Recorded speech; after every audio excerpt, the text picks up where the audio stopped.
day, and you knew how to escape.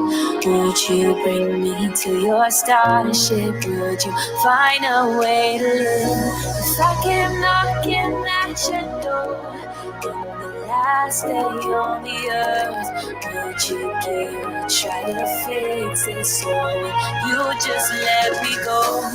I know we can overcome it. Side by side we shine like diamonds. If stars and moons collide, love will save our lives.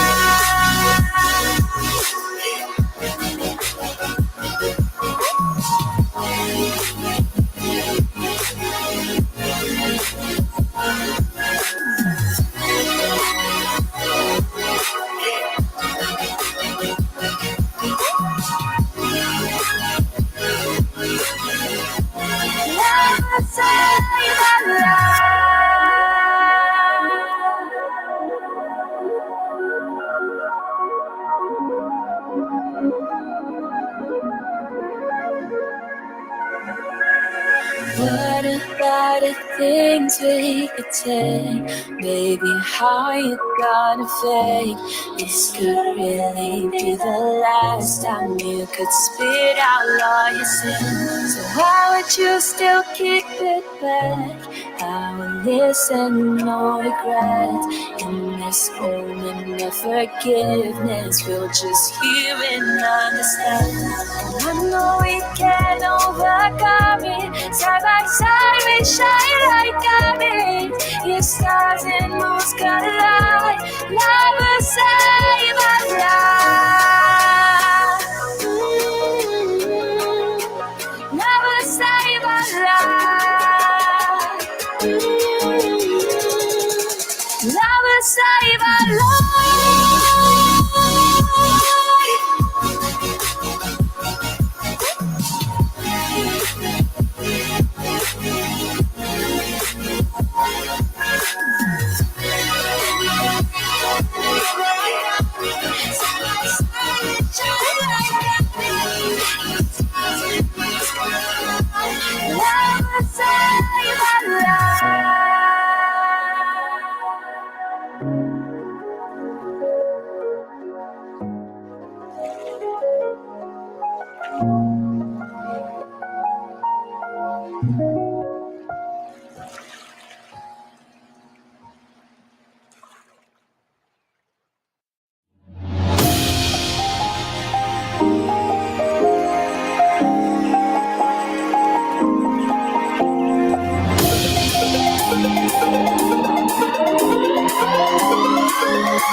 Years together don't just go away like that.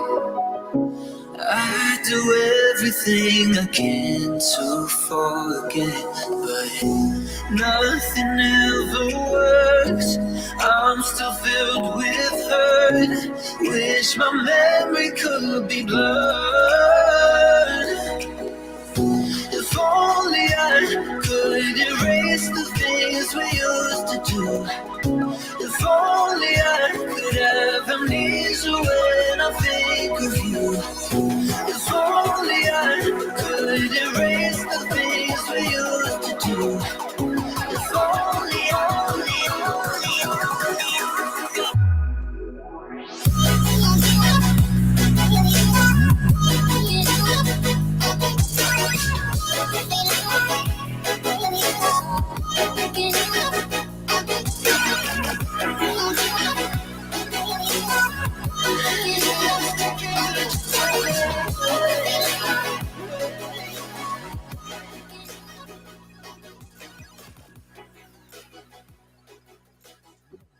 I think it's about time to get this started. Let's do it.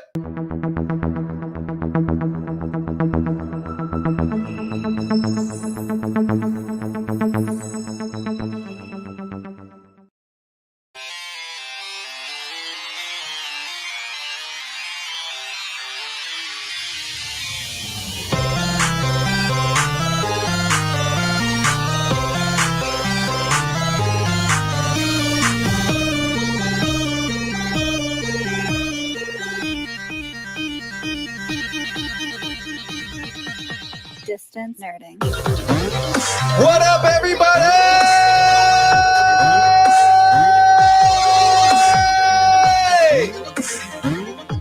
You are now watching Distance Nerding. What up, people? What's going on? Throwing out the shout outs real quick. Darren Chibi, I see you here.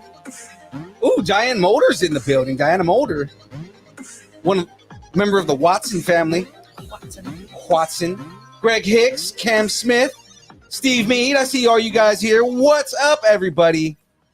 You are all now watching Distance Nerding.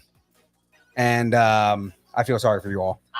Anyways, ladies and gentlemen, we are here. We are ready. It's time to continue the build on Grogu. And we've got another guest lined up for you here this week. But first, before I bring on the guest, I have to bring on the guest host, the person who keeps everything in line. Ladies and gentlemen, it is the lovely Layaki.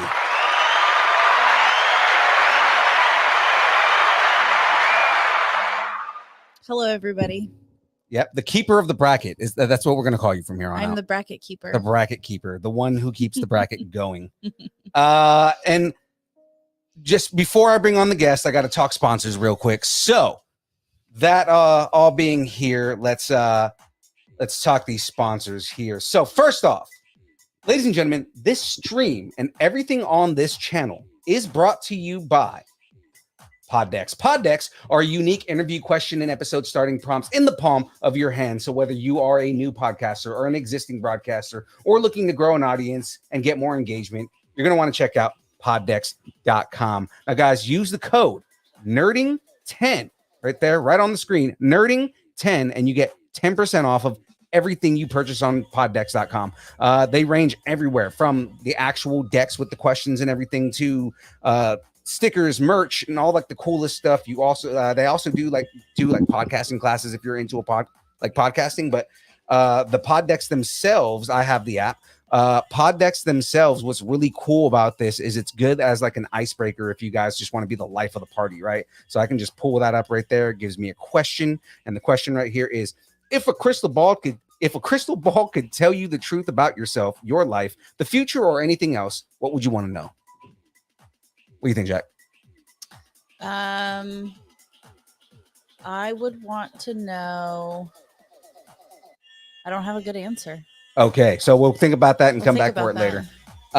But that right there, that's pod decks, right? So guys, if pod decks powers the stream right there above Jackie's head, you can see the little logo right there, right? If pod decks powers the stream, then some wonder what powers Young Phil. And Young Phil is powered by Dubby. Dubby is an emerging brand of energy drinks created to help focus, concentration, reaction time with no jitters or crash. Dubby contains no maltodextrins, no sugars, no fillers, no artificial colors or dyes. Guys, if you want to find out more about Dubby, go to www.dubby.gg and use the code NERDING10 to get 10% off. Everything from the energy drinks themselves, which they now have 4 delicious flavors. 3 of them I've tasted, 1 I'm waiting for in the mail, to again, merch and different things like that, shaker bottles and stuff. I don't just pedal Dubby, I also drink Dubby on the show. So I'm actually making my Dubby here. And as you guys know, everybody who follows the show and watches and everything like that, I've got my 2 scoops of Dubby in my giant mason jar here. And then I use Fizzy Bubbly. If I can open it. There we go. Fizzy Bubbly to make my drink. So now that I'm doing all my plugs here, I'm going to bring on the guest because Let's do it. I really just had to get out of the way so I could bring him on because I'm super excited about this. I'm always excited about every guest that comes on, but I think like there's like a level of escalation and excitement for It's every okay guest to that look comes forward to a new guest. That's okay. on. Yeah. So, ladies and gentlemen, this gentleman has been in all kinds of different shows that you know, but most notably Know and love. because he's been in a couple. He's been in a lot of different things that everybody knows. Eastbound and Down. He was in Big Bang Theory. He was in NCIS. I mean, he's been in all kinds of stuff. But the one most notable, the biggest the role that he's had, may not be the favorite one, but is the biggest role that he's had, was Sons of Anarchy. He played a recurring character for 4 seasons. Ladies and gentlemen, without further ado, the one, the only, the filthy Phil of the things, Chris Reed. And the banner's in front of his face. Let's fix this. How's it going, Chris? Uh-oh, can't hear you, man. You're on, Oh, because your mic's muted. Hold you're on. on mute. Okay, we're back in 2020 again. Let's pretend it's There it goes. 2020. Are you kidding? I'm in 1995. There we go. Yeah. Take away 25 years. I know, right? I'm going to turn this down. So I'm going to switch my camera here. We're going to start building on this Grogu, but definitely start this conversation. Oh, I did not adjust my camera. Look, that looks terrible. Do you need me to fix it? Nah, I'll fix it. Okay. Hi, Chris. I'm Jackie. Hi, Jackie. It's nice to meet you. Oh, it's such a delight to be here with you guys. Thank you very much for having me.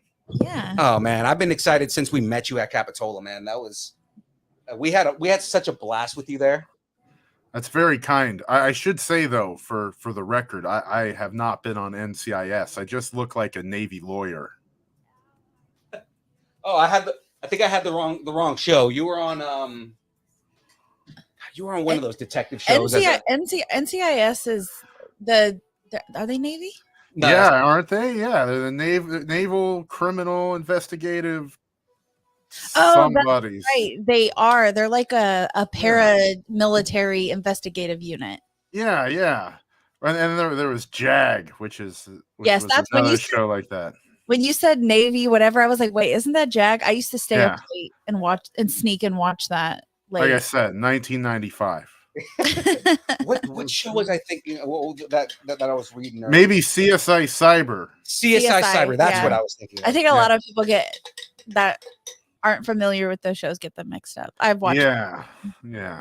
They hire me because I do look like a computer person. I mean, isn't that what they hired you on Big Bang Theory for too? Yeah, they're like that's a computer person. Like, yeah, he's a hacker. That guy's a hacker. He definitely stole Sheldon's World of Warcraft character. Yeah, he looks like a shady hacker. Which, I mean, your character kind of was on that show. Yeah. Like, so I mean, in regard to that, how did it feel to get kicked in the nuts by Kaylee Cuoco? Well, it was movie magic, my friend. Right. Yeah. Yeah, that would be against all sorts of different laws and policies and just manners. I know, right? That'd be terrible if she really did it. Yeah, she got me in the knee once and then said she was going to send me a gift basket and never did. So, Kaylee, I know you're watching. Oh, Well, she totally frequently watches our show. We have to, like, what do they call it? Raider? Like, where you just, like, inundate them with messages? Oh, docs. Is that what it's called? No, I'm not advocating for we're this. not That wasn't what I was suggesting. No, not at all. I'm just being a jerk. Man, so yeah, just kind of jumping into things here.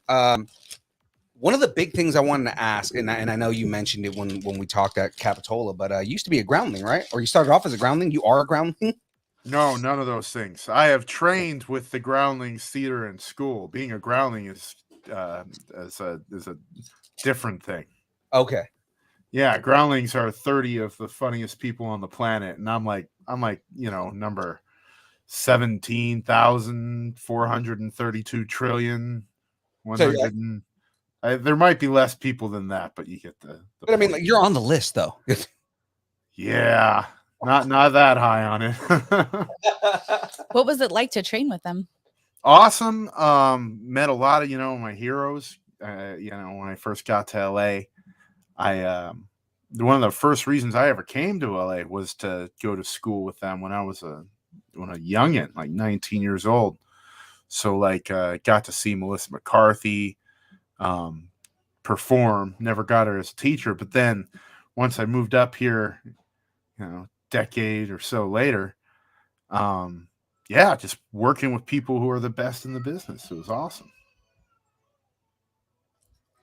Nice.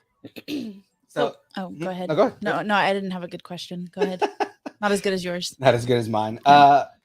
So you were in a couple of different things before landing Sons of Anarchy, right? No, zero things. Sons of Anarchy was your first?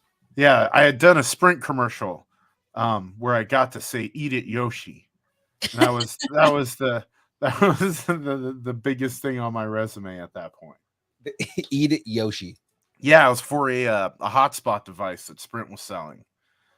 Okay, gotcha. I improvised a line, and then sure enough, they took the line, and then they put like a person playing Mario Kart in the commercial. So I think I caused some licensing problems, but they were pretty stoked on it. They probably paid Nintendo a lot more for the licensing stuff than they paid me, but I'm okay with it. Yeah, because they were probably like, "Oh, this is actually really funny. We need to use this." Yeah, gotta go with it. Do you do any live improv at all? Well, that's what I trained with groundlings, but not really anymore. Yeah, I'd never caught on with a group. I'm kind of a 70-year-old man, so like being out after 9:30 just Jackie can relate to you with on that. It hurts, right, Jackie? She's kind of a 90-year-old woman, so I have my Golden Girls shirt on tonight. So yeah.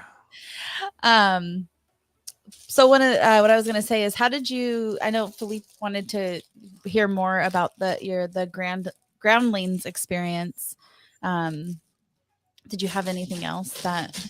I mean, any experiences with that? Yeah. What are you guys into it? What do you know about the groundlings? Let's talk about groundlings. What do you know about them? So, I mean, I know a lot of my like favorite comedians came up in the groundlings. Like, I mean, Will Ferrell's from the groundlings, Will Forte's from the groundlings. Like, you have a lot of like big, fun comedians that came out of there. And I remember when we were having the conversation, I all I heard was groundlings, and I got excited. So, I mean, that's probably where that was.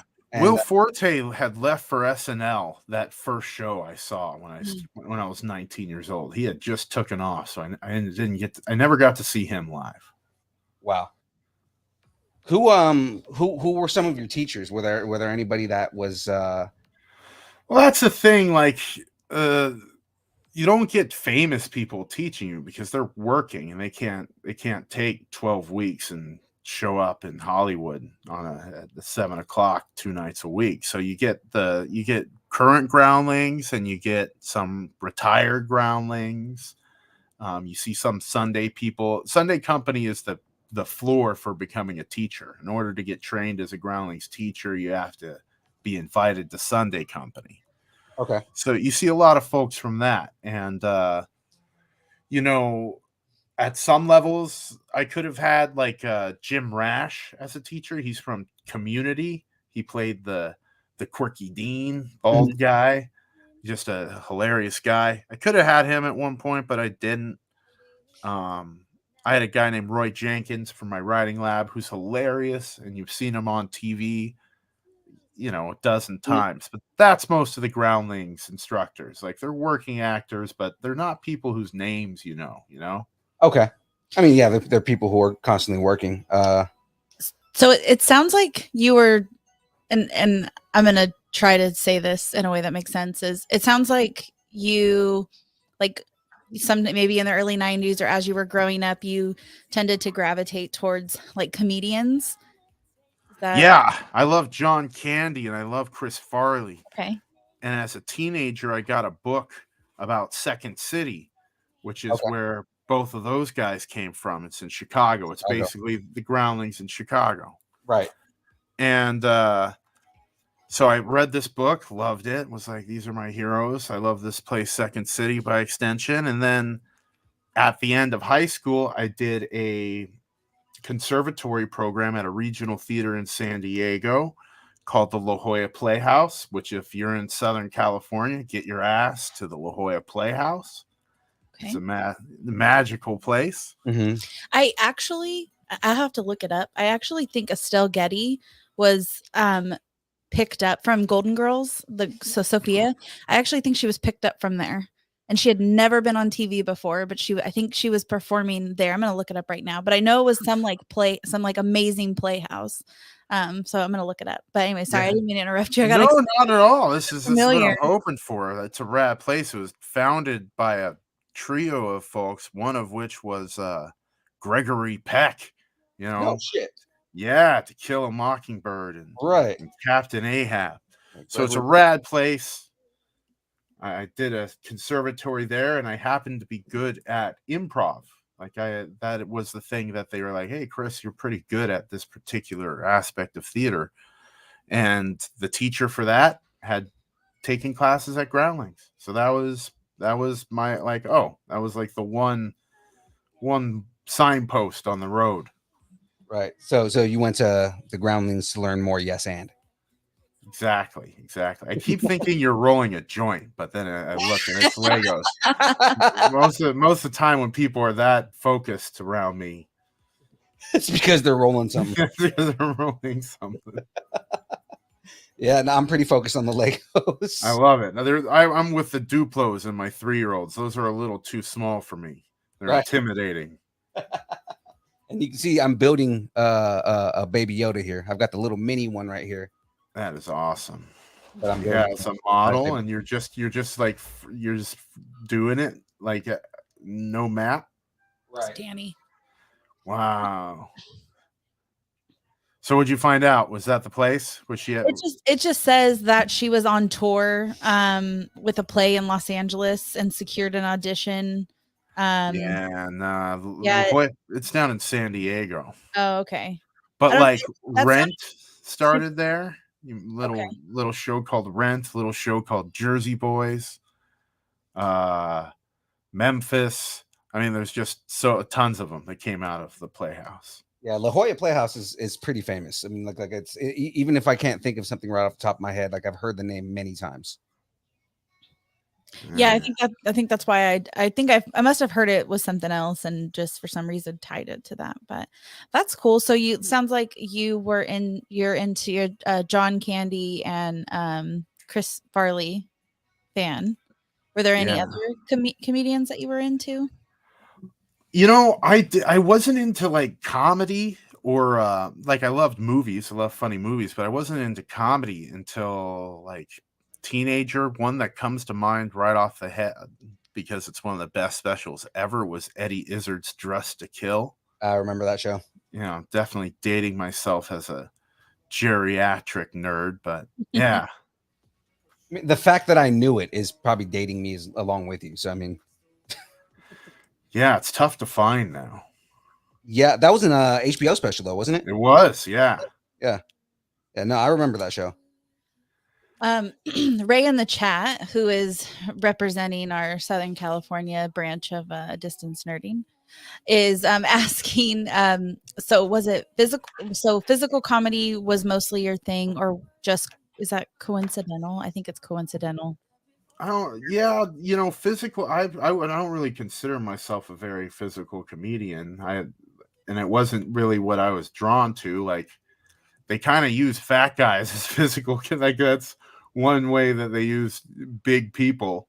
But yeah, I don't think Farley was definitely a physical comedian. But if you read about him and like his friends, they always hated when he kind of gravitated towards the big man falling on a table, or Yeah. Bob Odenkirk had this really, like, it made me cry. This he was talking about Farley because the anniversary of his death was just here, and Odenkirk was just in a rage at that Chippendale sketch because, you know, Farley had a lot of soul and amazing timing, and you know could fill up any scene, and to kind of get the laughs from his belly really broke Odenkirk's heart. So yeah, Farley is a little bit more physical, but that wasn't what drew me to him. It was the vulnerability and the huge confidence he had that I loved about him. Yeah, I can see that. Yeah. Yeah, I mean, I'm a big Farley fan too, man. Like Farley, he was easily, like, his movies were my favorites when I was younger. Yeah, I watched Black Sheep and Tommy Boy way too much. I watched Tommy Boy a lot.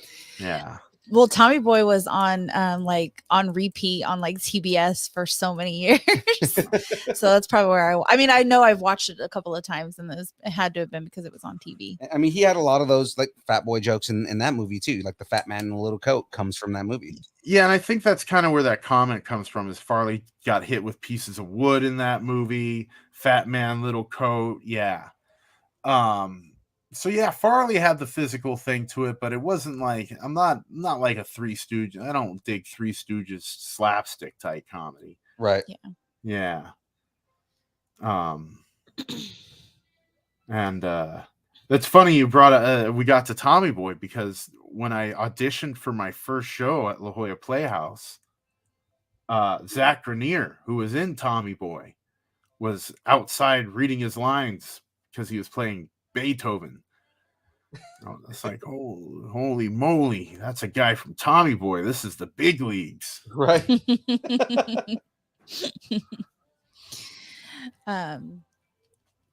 So let me see. So there's a couple people in the chat asking a couple questions about Sons of Anarchy.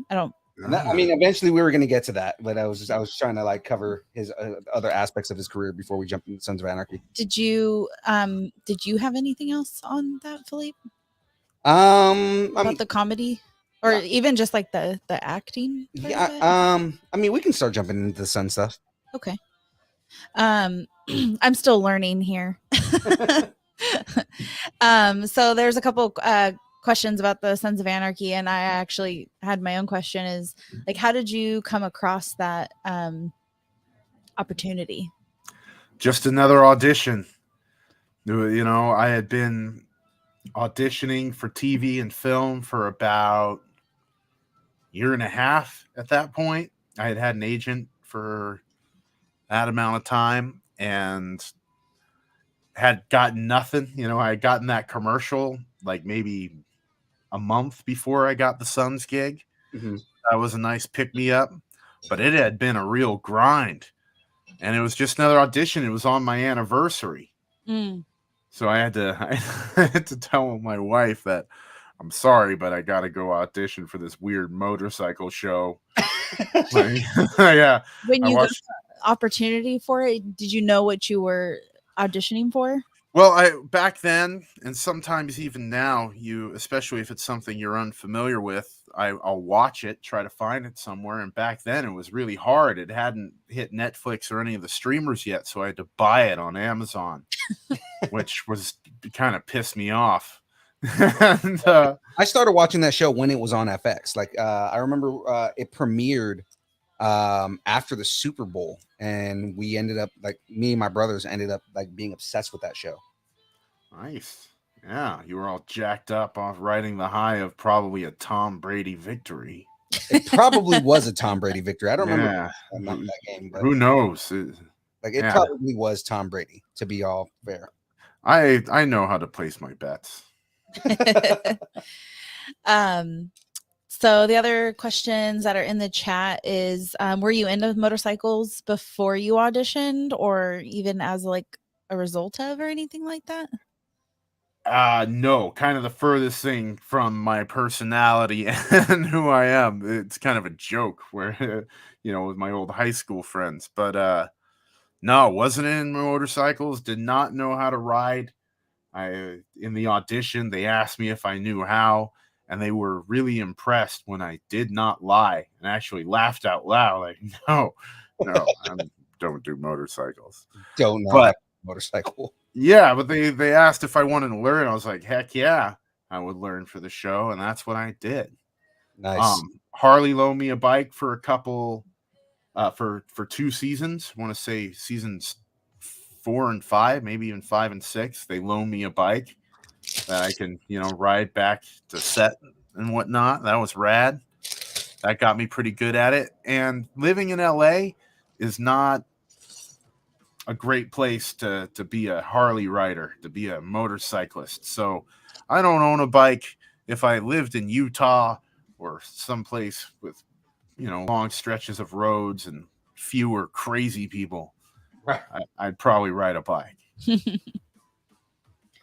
How was it? Was it difficult, like learning to ride? Like, did you fall off a couple times when you first? When you don't fall off, it doesn't kick like a horse. No, but I mean, like more so, like what I mean is more so, when you were learning, like, I know a lot of people when they learn how to ride bikes, they lean too much and like knock the bikes. I mean, Yeah, you go down. mm-hmm. Yeah, I laid the bike down a couple times, definitely. Mm-hmm. Nothing bad though, trying to, because you got to do all these slow turns, and at slow speeds is when it's the most unstable and difficult for new riders to master. And yeah, it's easier to kind of turn to the left for me anyway. The turn to the right just feels kind of unnatural. I remember one time my bike fell sideways while I was turning right. And then another time I had borrowed a friend's bike. Sorry, Ron Penn. And I pulled into a driveway in like his really nice community. And as I was going down the driveway, I didn't compensate for the angle. And yeah, it fell. He knows about it. I didn't like hide it, but Like, yeah, dude, I went down. I gave him a poster signed by lots of good-looking actors. So it's like, yeah, no, I'll get you a poster from the sunset, man. Yeah, I think that's what happened. Let me think. What else? So what was that like? So you, for Sons of Anarchy, so you went and did the audition. They found out you didn't know how to ride a bike. You guys laughed about it. Then you learned how to ride a bike. Yeah. So, like how long? Like I know. So you had to learn how to ride a bike or ride a motorcycle. But like, were you ever like? What's the longest amount of time that you had to be on one? For the show? Yeah. For the show, like sometimes you're shooting, for 4 hours for a bike scene, but you're not on it the whole time. You're pausing, you're getting off, you're taking breaks. Sure. What I should get, like, your question brought up, I got stories about it. I wasn't great at it at first. I got my license riding a little 250cc thing for the highway patrol classes, and it's very different than a Harley Davidson. So they weren't very confident in my abilities in the first season. So at the end of my first season, which is the third season. Right. So if you watch the third season finale, which is one of the best episodes of television of all time, in this like incredible Hall of Fame TV episode, I'm riding a motorcycle, but I am not riding a motorcycle. I am standing on a trailer being hauled by a truck, trying not to have the bike fall down because they weren't confident in my ability. So they strapped me to this death rig.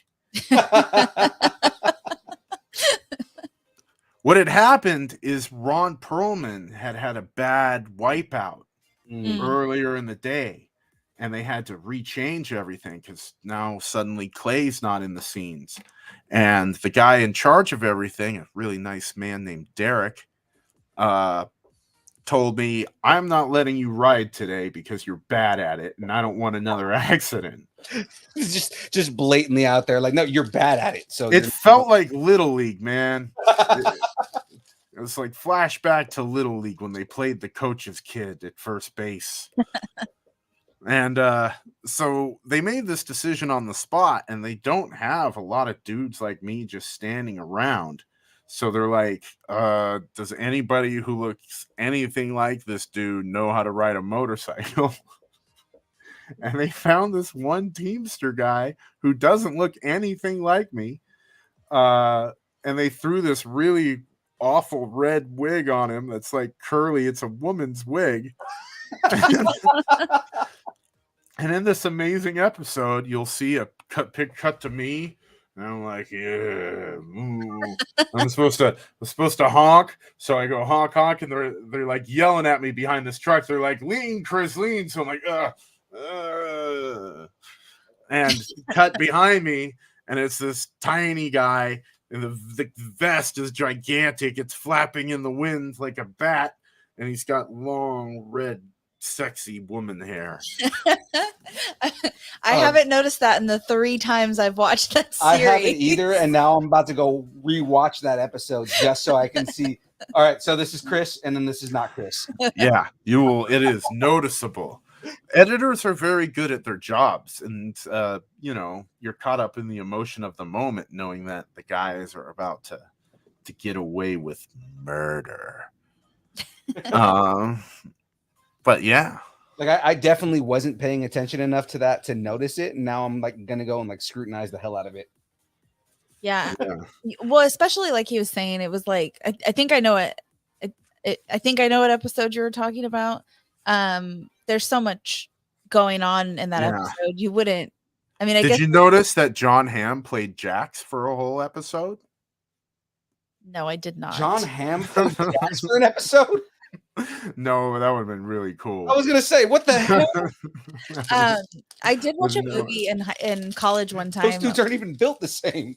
I watched a movie in college one time where we watched the entire movie, and at the end, it was like a film appreciation class, and the teacher at the end goes, "Did you guys notice anything about that movie?" And we were like, "No."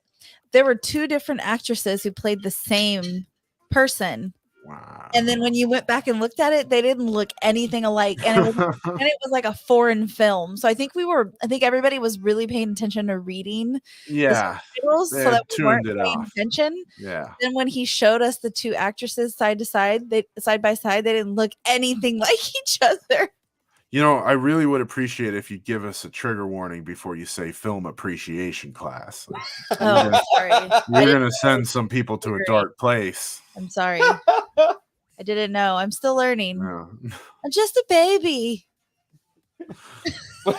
What's wrong with saying those horrible words? They're horrible.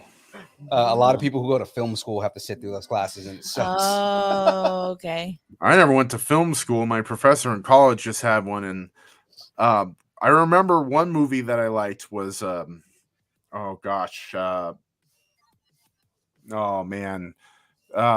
it's with Perlman.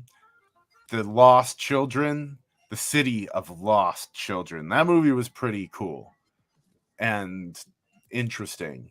I'm not familiar with that one, but it's because Perlman's been in everything, so it's like It's true. Yeah, and very impressive resume. he really But does. my professor loved it, and he was like, "This is what filmmaking should be." And I remember telling Perlman that. And he was like, "Yeah, your professor didn't like good movies." I was like, "Oh." We were watching something recently with him in it, and He Philippe. didn't say that. Sorry, I paraphrased wrong there. He made some other sarcastic thing. That's a good movie. Sorry. Oh no, that's okay. I was just saying we watched some a movie recently where that he was in, and I turned it on, and Philippe goes the movie didn't even start yet, and he goes, it was like, what was it, Fox Searchlight? It was a Searchlight movie, yeah. And Philippe goes, "Oh God, this is gonna be weird," and I go, "What do you mean it's gonna be weird?" He's like, "They just make really weird movies," but it was a good movie. I was like, Searchlight makes weird movies, and it's just because Searchlight is an independent. So I mean, like you're like they're the independent arm of Fox, but like it's for some reason every time Searchlight puts something out, it's always a weird movie. It was a good movie. It was about like carnival. It was like a carnival like themed movie. I like the Broken Lizard movies are all Fox Searchlight. Oh yes, I love movies. They're making another. They're making a follow up to one of their movies. Well, they have They released Super Troopers 2 a couple years ago, and they're making the third one. Their next release, I'm gonna do Weed Fest. No, they're not making Weed Fest yet. I thought they were working on that now. No, it's Super Troopers 3 right now. They're about to release one called Quasi. Oh, that's right. That's the Hunchback of Notre Dame one. Yeah, I got to see a screening of it. Oh yeah? Yeah. Is it good? It is hilarious. They have a few bits in there that crack me up to no end. It's it's exactly what it's their brand, just nailing a weird genre and throwing in little Easter eggs for Lizard fans. It's hilarious. Yeah, I hope everybody goes sees it in theaters. I can't wait. Jay Chandrakar is so funny, man. Like everything he does is hilarious. Yeah, he was doing stand-up last night, I want to say, at the Troubadour, and I wasn't able to go see it. I would love to see that. I would love to see Jay Chandrakar doing stand-up. He's a funny man. I saw them all perform some stand-up in San Juan Capistrano in like 2009. They did a show. San Diego. No, not in San Diego, but in the quiet, sleepy beachside town where the swallows go through. You know about the swallows? The Swallows of Capistrano? Yeah, it's a Looney Tunes thing. You remember that? I do.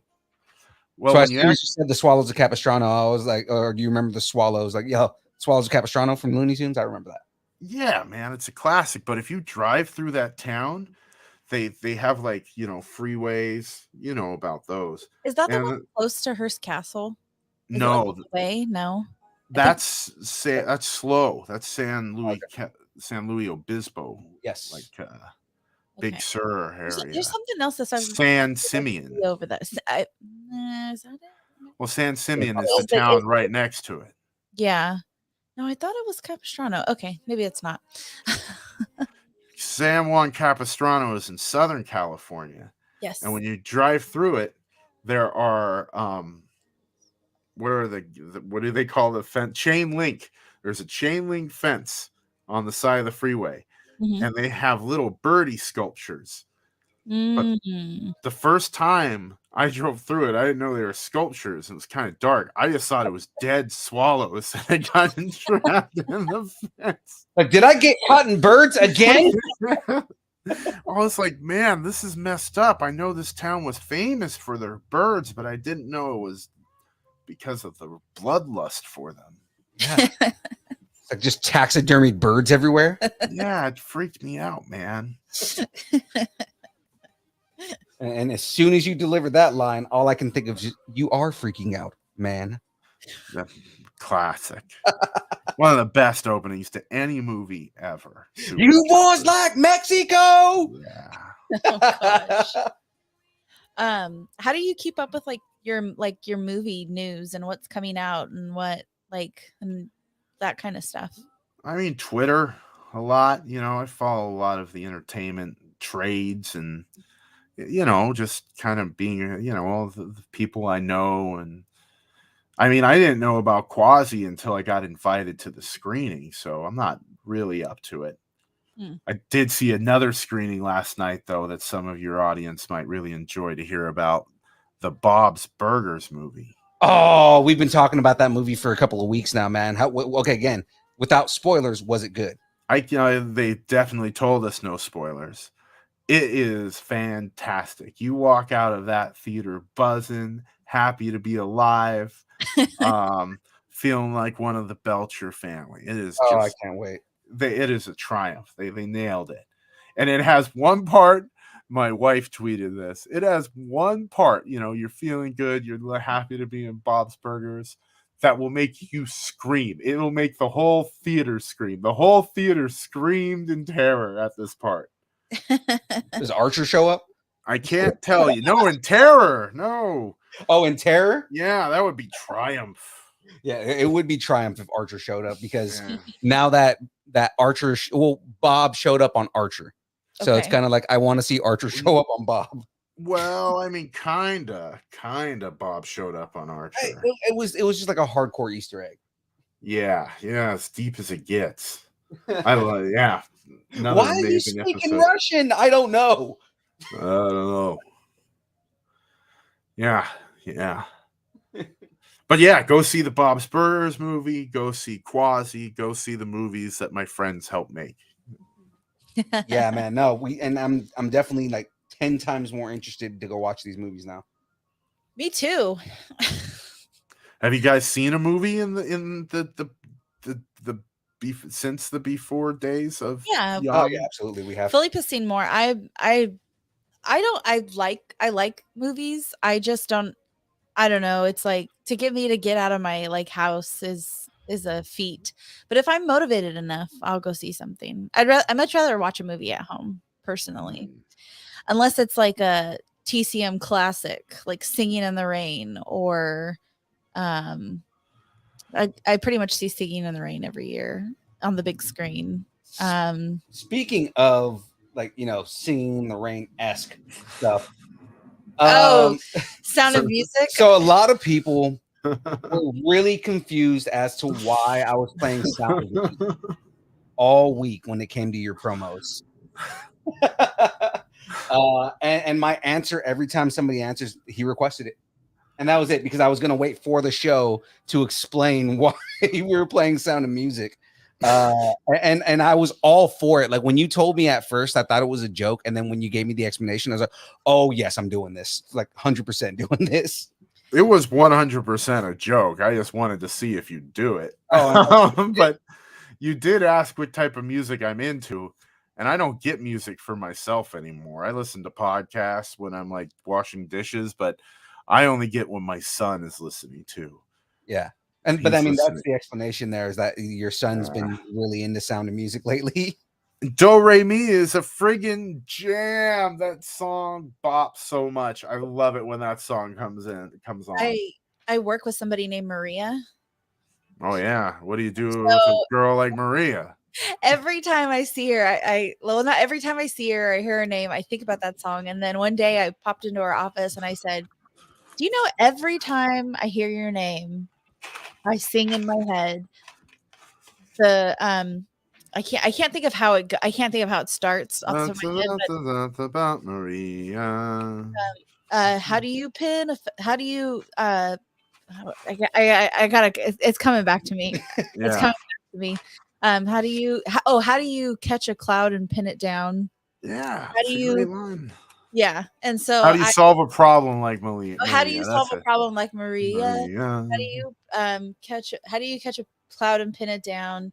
Like Maria. And she goes, yes. They tell me that all the time. She gets so annoyed about it. So what you got to do is next level it.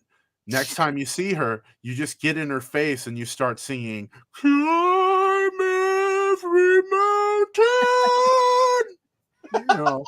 Like that old nun sings like right in her face with Jesus looking at her. The Sound of Music is also the one about the goat. It's the goat one. How does it go? It goes, I think it's Sound of Music. It could be another one that I'm thinking. That's Emperor's New Groove. No. You threw off my groove. No, there's one. I keep singing it. Oh, it's the puppet show one. Yes. Yeah. It's the how does it go? Yodelay, yee-hoo. Goat Sound of Music. I just have to get something goat herd. It's the goat herd song. I'm not going to sing anymore because you people don't deserve that. You're nice people. I'm just like I'm enjoying this 100% right now. Yeah. Whenever I hear that song, I think of my sister. Oh, it goes, how does it go? Because my sister has goats, and so I always think of goats and sing that song. I play that song for her. I don't sing it to her, or else I would know the words to it. That's the T-shirt you should be wearing. It just says "My sister has goats."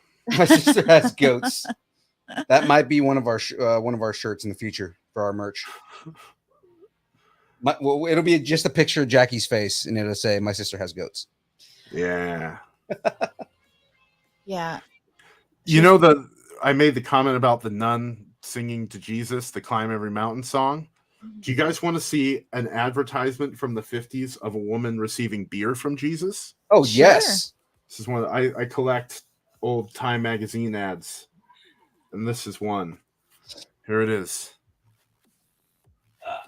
Beer from Jesus. That is 100% what's happening here.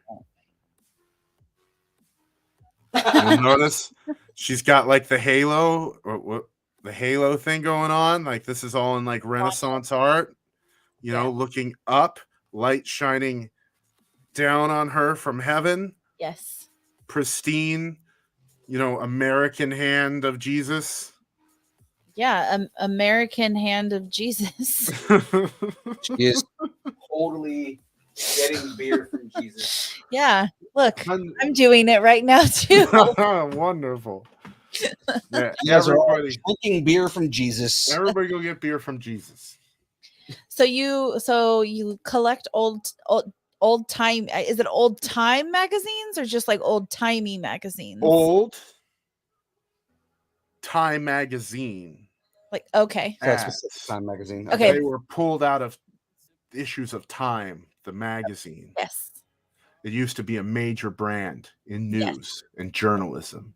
And then CNN bought it. And now it's dead. I think they bought it. I don't know who bought it. Somebody. Like, here's another one.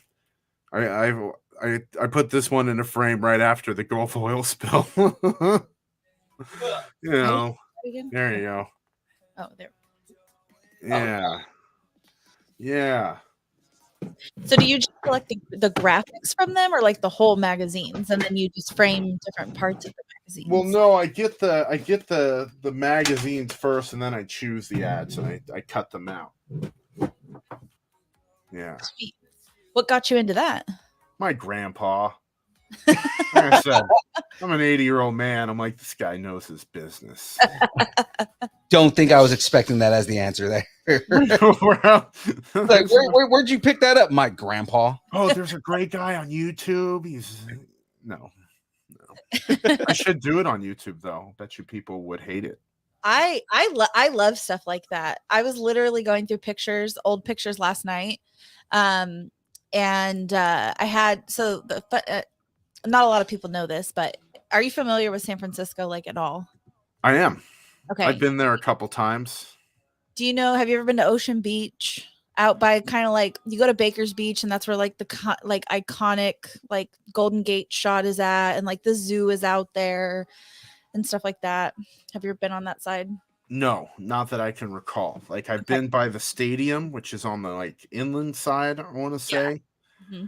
And I've been to the wharf, so this is on the opposite side. Yeah, no, I haven't been down there. Okay. So have you ever been, okay, well, obviously I was going to ask a really stupid question. I was going to ask if you've ever been to Santa Cruz, but I'm assuming Obviously. you have been.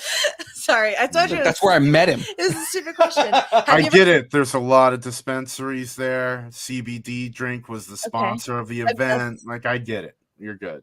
Yeah, I need to get that stuff, man. So good, man. Bro said he was gonna send me stuff, and I just haven't reached out. I need to. Stuff's yum. Yeah.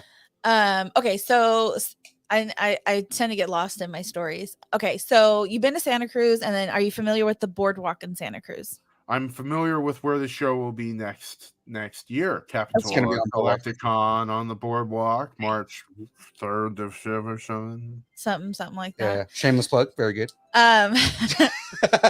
Anyway, so San Francisco on where Ocean Beach is used to have a boardwalk almost identical to it's actually Santa Cruz's boardwalk is more so a replica of the San Francisco playland at the beach is what they called it. Those banana slug bastards. Yes. And James Navarro was in the building. Uh-oh. Oops, wrong one. Wrong one. Can you move it because I can't see the things? No, not move the thing. I can't see the different things. Okay. Yes. Okay. So James Navarro is in the building. John C. I've determined that's James's entry That's music. James's entry music. Yeah. Because you can never see him because he's always just in the chat, and then also Phoenix is also in the building, but she's under her pseudonym of Veronica. Right, because Phoenix is like Batman. Her true self is Phoenix, but everybody knows her as Bruce Wayne, which is Veronica. Yes. So for James and Phoenix, who just came in the building, I was sharing a little bit of like local history. I was getting into it anyway. So Playland at the Beach, it was very similar to Santa Cruz. It was started kind of began in like the early 1910s, and then it closed down in the 70s. And so anyway, so I was going through these, I had these pictures of my grandparents. They went on like a double date somewhere, and I always thought it was Santa Cruz until I learned about Playland at the Beach, and then I finally just came across the pictures again, and I was like, holy crap. I was like, this is at Playland at the Beach, not Santa Cruz. And so I sent them all over to this podcast that specifically talks about the history of they call it the outside lands. And so I sent that over to them, and they thought it was really cool, and they like reposted like my pictures and tagged me. So I'm famous now. Congratulations. Thanks. And then In her own mind. so then I also found some old, so my great grandfather was like one of like the first like established like fire chiefs in this tiny town in Oklahoma. And so I found all these like old like firemen pictures, and one of them was this huge picture. Well, it's like huge. I mean, it was like 1920, so like this was huge. This huge picture of him driving a fire truck, and on the back it said like to my grandmother from my grandfather. It said driver of the big fire engine truck. And so I took pictures of it, and I sent it to the town's fire department. And I was like, I guess this was flirting back in 1926, and they didn't even respond to me. I hope they weren't offended. They read it because it showed up as read. I hate when people do that. I don't think, big middle finger to that fire department. You're just gonna leave me on red?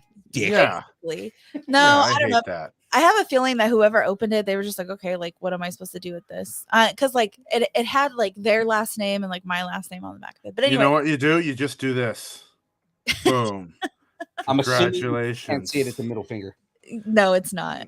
No, it's the thumb. You know, the thumbs up. Thumbs up. That's the polite way to just say get lost, weirdo. Calms down the anxiety. It's like, oh, okay, I can get lost. So I kind of have like a sentimental question about your like old time photos, and you said that I think you were serious when you were saying that like your grandpa got you into it. Yeah, Yeah. Is that something that you guys did together, or is it something that you did that just like reminded you of him, or No, he's still alive. okay, or Grandfather's still reminds you of around. him? Yeah. Great. Yeah, I just like he would do estate sales and stuff. And would be like, check this out. I got into it from there. Didn't really think about it. Just I do love the simplicity of the advertising because we're bombarded with it. Mm-hmm. We advertising is everywhere in our daily lives. Mhm. And it's interesting to see like how back then they had to be really efficient, clear, and creative in how they got their message across. And it just shows up right away. It's funny, they made a TV show about advertising in this Right. time, starring John Hamm. But Starring Charlie John- Hunnam did one episode. Was Charlie in that show? He did one episode as John Hamm's character. Ah. Yeah, Hence the John Hamm joke earlier. They switched. Now the John Hamm joke from earlier makes sense. Yeah, that's what they call a callback in the business comedy, Mhm. people. There you go. There you go. Perfect callback. Yeah, but I never watched that show. I did get to give Maggie, who played Tara on Sons, I gave her a there's a slogan that's used in the pilot of Mad Men, because that's the one episode I saw where they talk about Lucky Strike cigarettes and they're toasted. It's toasted. And I had one of those ads, so I framed it and gave it to Maggie as a housewarming gift because she was on that show. Nice. Yeah. I watched parts of the first season, so I mean, like I haven't like really watched that show, and I apologize to everybody out there that might get mad at that, but I've watched it. Yeah, it seems like everything you don't watch, I do watch. But it's not one of those shows that I'm not interested in watching. I just never got around to watching it. Yeah, and I was really I think I'd be interested in it, but then I never have been for some reason. It's the kind of like behaving badly thing doesn't really tickle me all that much. Mm-hmm. The which one? The like behaving badly thing. Like look at all these bad people succeeding. Mm-hmm. I'm not, and I know that's not what it is before y'all at me. But that's That's kind of like the way it comes off. Yeah, says the guy who was on Sons of Anarchy. The guy who played Filthy Phil, right? Yeah, I have a tendency more so like today, and along the lines of what you were saying about like the advertising now versus then, like how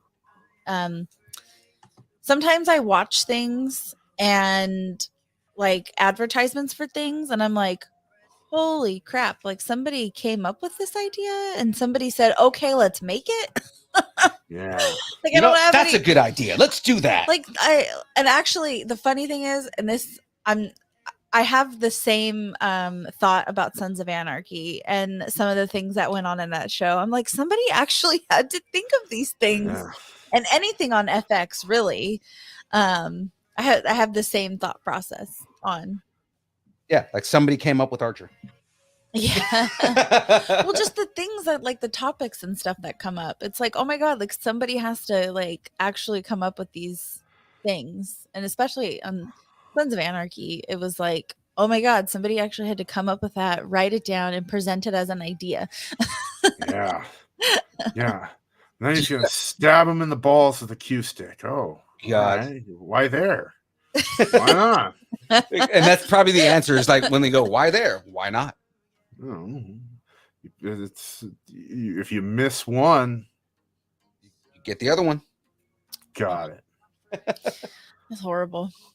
What was I gonna say? Okay, so we were talking about that, and then here we go. James is saving me. So is there anything that you're working on now? Keeping my 3-year-old alive. That's my biggest project. That's my biggest project at the moment. The type of actor I am, just to be really straight with you, I'm a real working class character actor, so we don't get a lot of horizon on like our projects. It's not like I have June or July booked off. I'm just grinding, going to auditions Right. a few times a week, and all of those will start shooting in like 6-7 days. Nothing's a big horizon for me. At least, sometimes it happens where a friend calls and says we're shooting a movie in 2 months, but that's pretty rare. Big part of my job is just doing a few tapes each week, making sure I look prepared, and hoping I'm the guy for the role. Right. So, and I'm just doing this more for the people who are watching here, but I read a Reddit AMA that you did right after Sons, and I kind of wanted to bring this back up again. What's your favorite role that you've done thus far?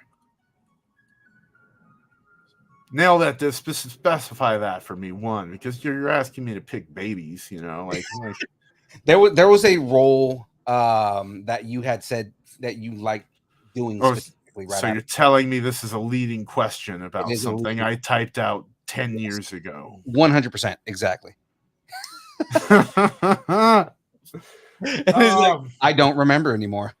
Yeah, I've done other jobs. Well, you know why? Because he's got his San Diego Padres hat on. That's why. It's holding him back. No, this only powers me. Yeah, this is what powers all my inner angst. I was inner angst works with that. We'll go to like the they've all been exciting and great for different reasons. Mm-hmm. My like dream gig is working on a sitcom 5 days a week and going in and having an audience in front of me. So Big Bang was wonderful for that. It was just exhilarating. Dropping in. Eastbound and Down was incredible because it was the first show that I got on that I was a fan of. Like nice. I knew that universe, and big fan of McBride, and getting to watch Danny McBride work was kind of perspective shifting because he is incredible at what he does. And I had watched his movies, starting with Foot Fist Way when Will Ferrell produced his first indie movie. God, that movie. I did not like it, I must say. Like the first time I watched it way back when. What was the first one? Foot Fist Way. Oh, okay. When did that come out? 2006, 2007. 2010s. That was when I was off the grid. So going on to that, right? Was there anybody on when you worked on Eastbound and Down? And I know you played Joel on that. That was like a quick role, but was there anybody that you met on set that you were just like super excited about? Not really. There were, not to say that there weren't people to be excited to meet. Steve Little is a groundling. I think Steve Little got to see me perform in one of my labs, which was really awesome. He played Stevie.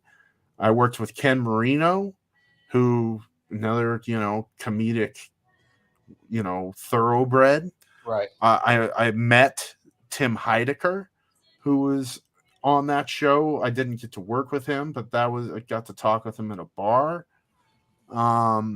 Yeah. So, and of course, Danny McBride, but McBride's the showrunner, so there wasn't real hangout opportunities. Right. Because he's with everything. Yeah. I met him the first day I was there. They walked me up and I kind of look like I do now. And they're like, can we change your look? And I'm like, yeah, absolutely. And McBride kind of had this fun little idea right off the bat where I could be like a mutant Kenny Powers. So he was like, reverse it, like do the sideburns the same exact way and then give him a goatee. So like I got to Powers. Yeah, I was like a mutant version of Kenny Powers on Eastbound. Yeah. And, like I said, that was a show I was a fan of. So that was a really cool experience. Enlightened, which is this awesome HBO show that only ran for 2 seasons. Enlightened was the one that I was trying to draw you to because you talked about that being one of your favorite scenes to film. Incredible. Luke Wilson is a fantastic actor and a really great guy. Loved getting to work with him. Just material that's great with a a powerhouse actor. That was an awesome job. That job's always a little sad for me because Sons wasn't very flexible with their scheduling, and I couldn't go film in Hawaii with everybody, and Wah, wah. yeah, it was disappointing.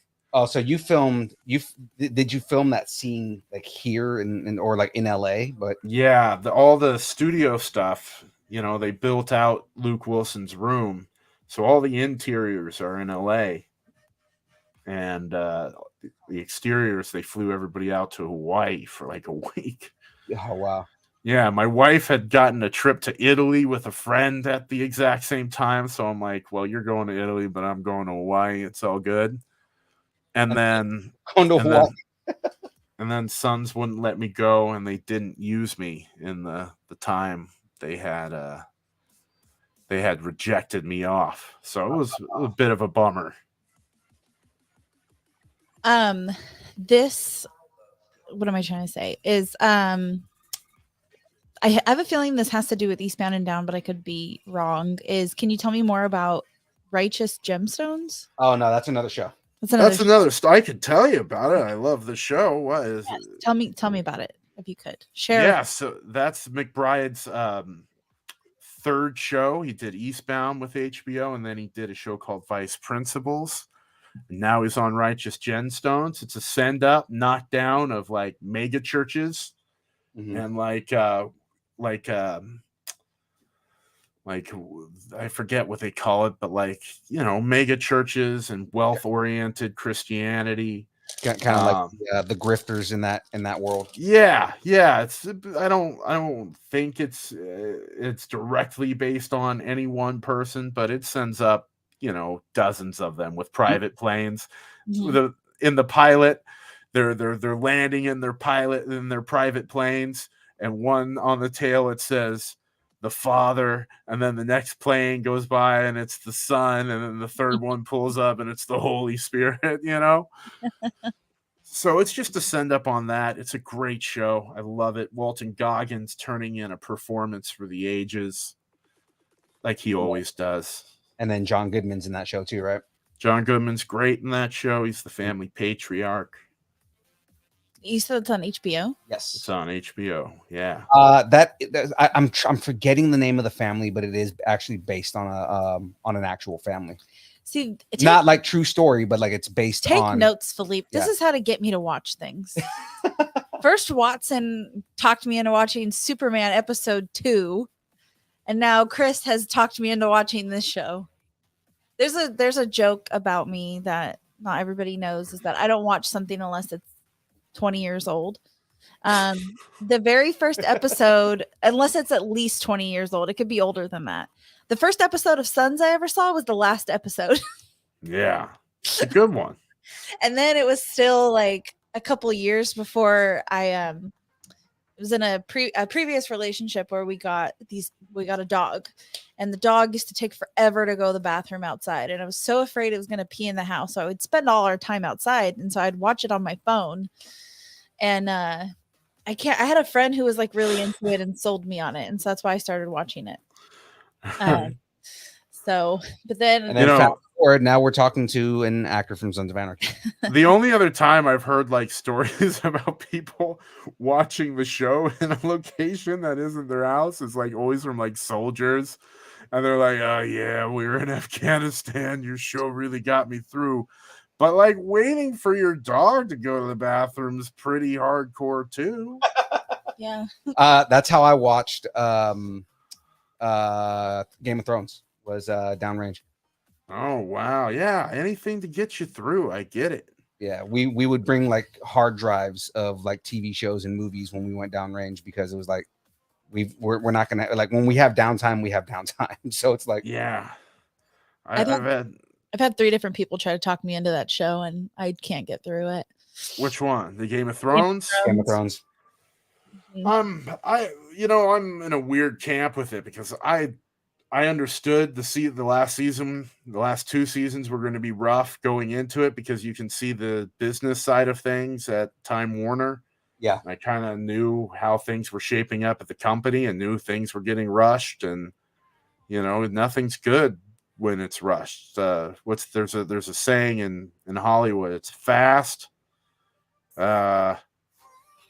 cheap, or good, and you get to pick two.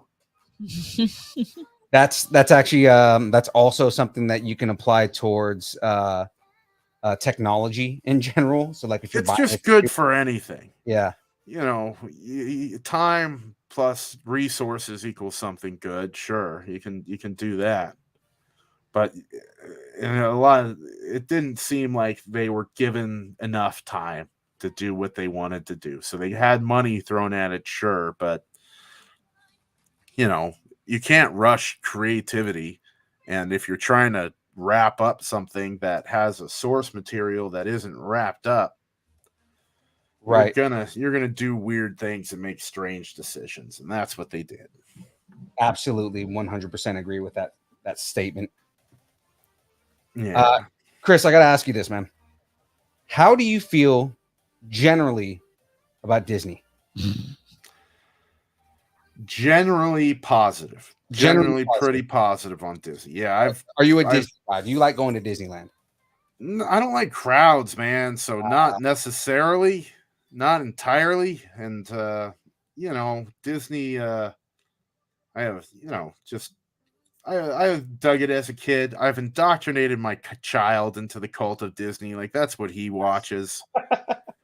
I think by and large they produce lovely stories, and they do things pretty well overall. Encanto was great. I love that they bought Pixar because that gave Pixar the security it needed to keep going, and they're my favorite animated storytellers right now. Yeah, no. We watched what is that movie? Turning Red. Turning Red last night. Yeah, Turning Red's great. Yeah. A little too scary for my 3-year-old, but it was good. Especially when the mom turns at the end. Like, That's it. Yeah, I just wasn't ready for that, man. Spoiler alert. Yeah, no, I wasn't ready for that at all myself. I was like, whoa, is she like kaiju at this point? What the hell? I'll be right back. I forgot my notepad. Yeah. So I was leading into basically we're gonna get ready to start doing this bracket. And the bracket that we're doing that we're continuing on this week is best ride at Disneyland to ride at night. Yeah. And she's grabbing her notepad, but basically we're gonna start this bracket, and up to you how much you want to get into it, because I know you have you got about 30 minutes that we can play with. Yeah, I know you got somewhere to be, but I mean basically definitely want to see you weigh in on this. All right. Well, my favorite ride to ride at night at Disneyland is the one that doesn't get you all shaky so that you drop your dad's whiskey bottle in the backpack in the lobby of the Disneyland Hotel, and he gets furious at you in front of everybody. Tell us more about that, Chris. I kind of need to know about that. I think this is one for like therapy. Now that we get into it, I like let's whatever one that makes you not drop that bag when you're 10 years old. It's like, I did not mean to drop the whiskey. Wait, how old? Like 9 or 10. I don't know. Oh my gosh. Yeah, when you're the whiskey mule and you blow your job. Chris, you had one job. I know, Dad. Sorry. It gets you screamed at and ruins breakfast. Not funny. It's very serious. Oh God. So Jack, but I have one. I got one. Well, we have we have two sides of the bracket. Hopefully we'll finish up the left side of the bracket, and then we will move on to the right side of the bracket. I'm just looking for something to write on. And I'm looking for a specific piece, but I don't know where I put it. There it is. Okay. Well, we're just going to do this. Okay. So I guess we're going to get into the best Disney ride bracket at night, or best Disney ride at night bracket. Last week we went over Jungle Cruise, Astro Blasters, Thunder Mountain Railroad, Incredicoaster, Enchanted Tiki Room, Space Mountain, Mickey's Funhouse, Mission Guardians, Mission Breakout, Grizzly River Run, Peter Pan's Flight, Mr. Toad's Wild Ride, Alice in Wonderland, Toy Story Mania, Splash Mountain, and Ariel's Under the Sea Adventure.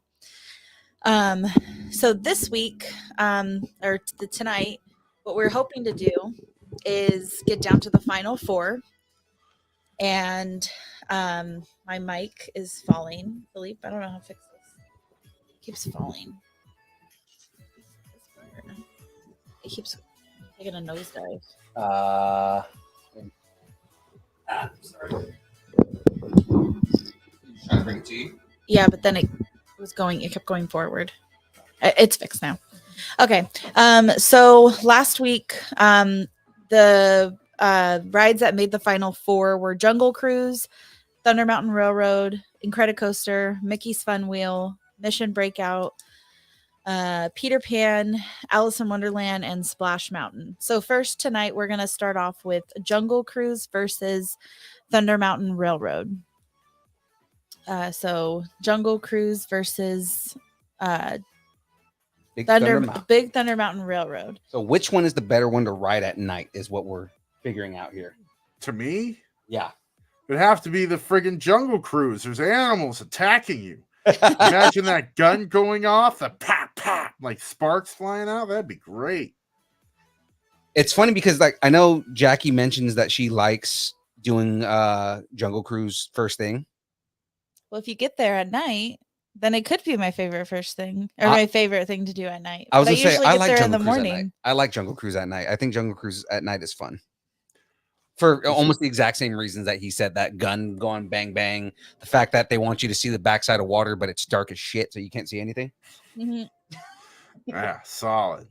I want you to see the backside of water. I can't see it, Jungle Guy. With me, just know roller coasters are going to do very bad on this bracket. The roller coasters just ran into a chainsaw. You don't like roller coasters? I do not like roller coasters. I am an 80-year-old man and have been since I was 6 years old. Yeah, I don't usually like the way they bang my head around. So some won't even let me on because I don't fit on them. That's how roller coasters are. Yeah, I could. Yeah. Yeah. Looking at you, SeaWorld. Okay, Philippe, what's your vote? Jungle Cruise for sure. Jungle Cruise. Okay, well, we're tied up. I was looking in the chat. Let's see. My mom said Jungle Cruise, Cam, Thunder Mountain, Tyler, Thunder Mountain. So there's 3 for Jungle. I'm voting Thunder Mountain. And Really? Then and then there's the 2 for Thunder Mountain. So we're tied up. We need a tiebreaker. Where's James? I was gonna say summon James. I can text my wife or her father. That works too. Sorry, I was gonna say something stupid. You can't. Sorry, I'm gonna shut up. Okay, we are tied up. I have sent her Thunder Cruise or Jungle Mountain. Yeah, Thunder Cruise or Jungle Mountain? But it has Jungle Mountain. Jungle Mountain. It has to be at night. Oh yeah, at night specifically. Which one's better at night?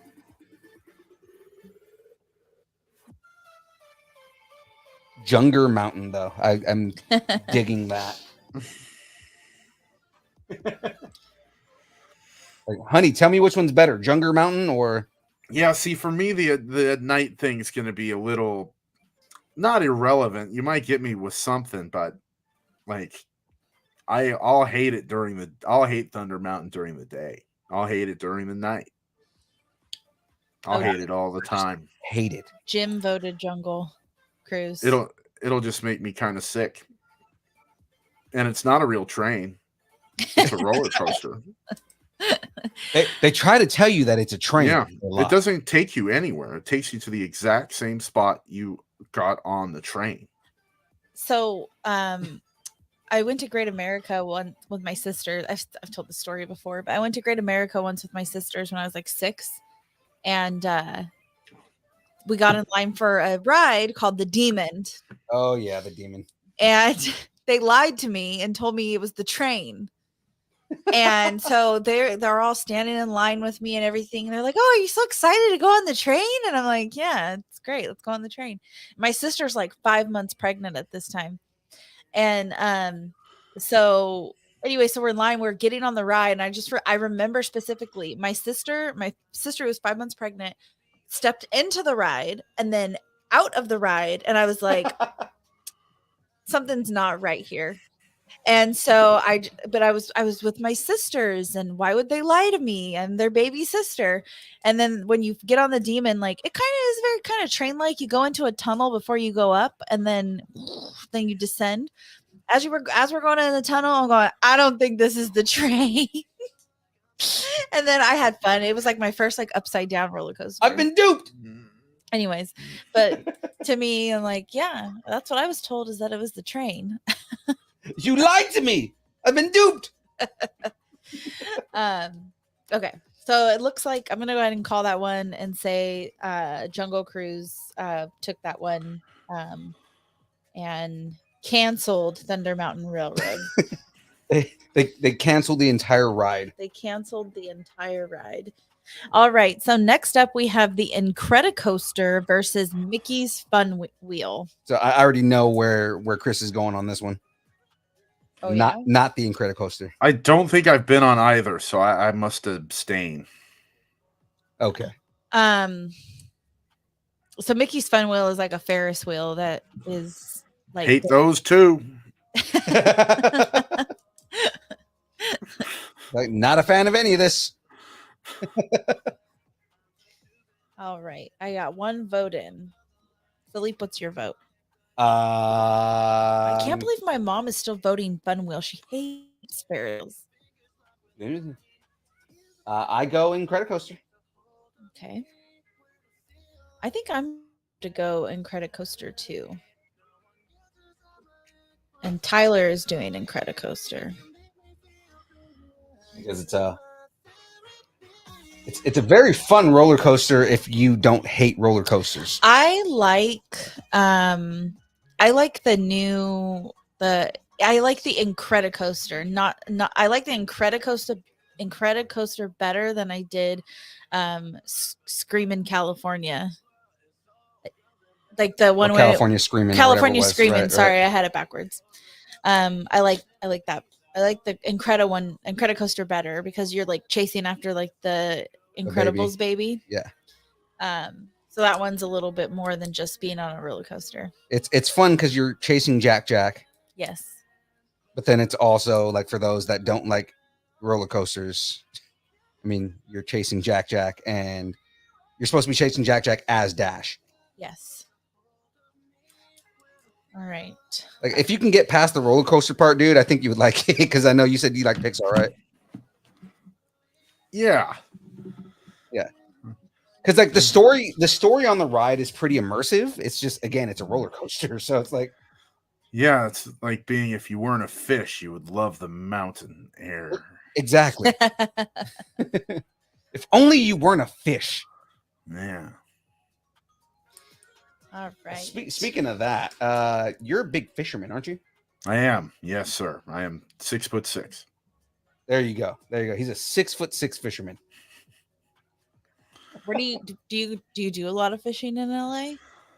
No, none in LA. It's not a lot here. I grew up on sport fishing boats out of San Diego, and I was once a licensed captain and spent a lot of time out there. Yeah.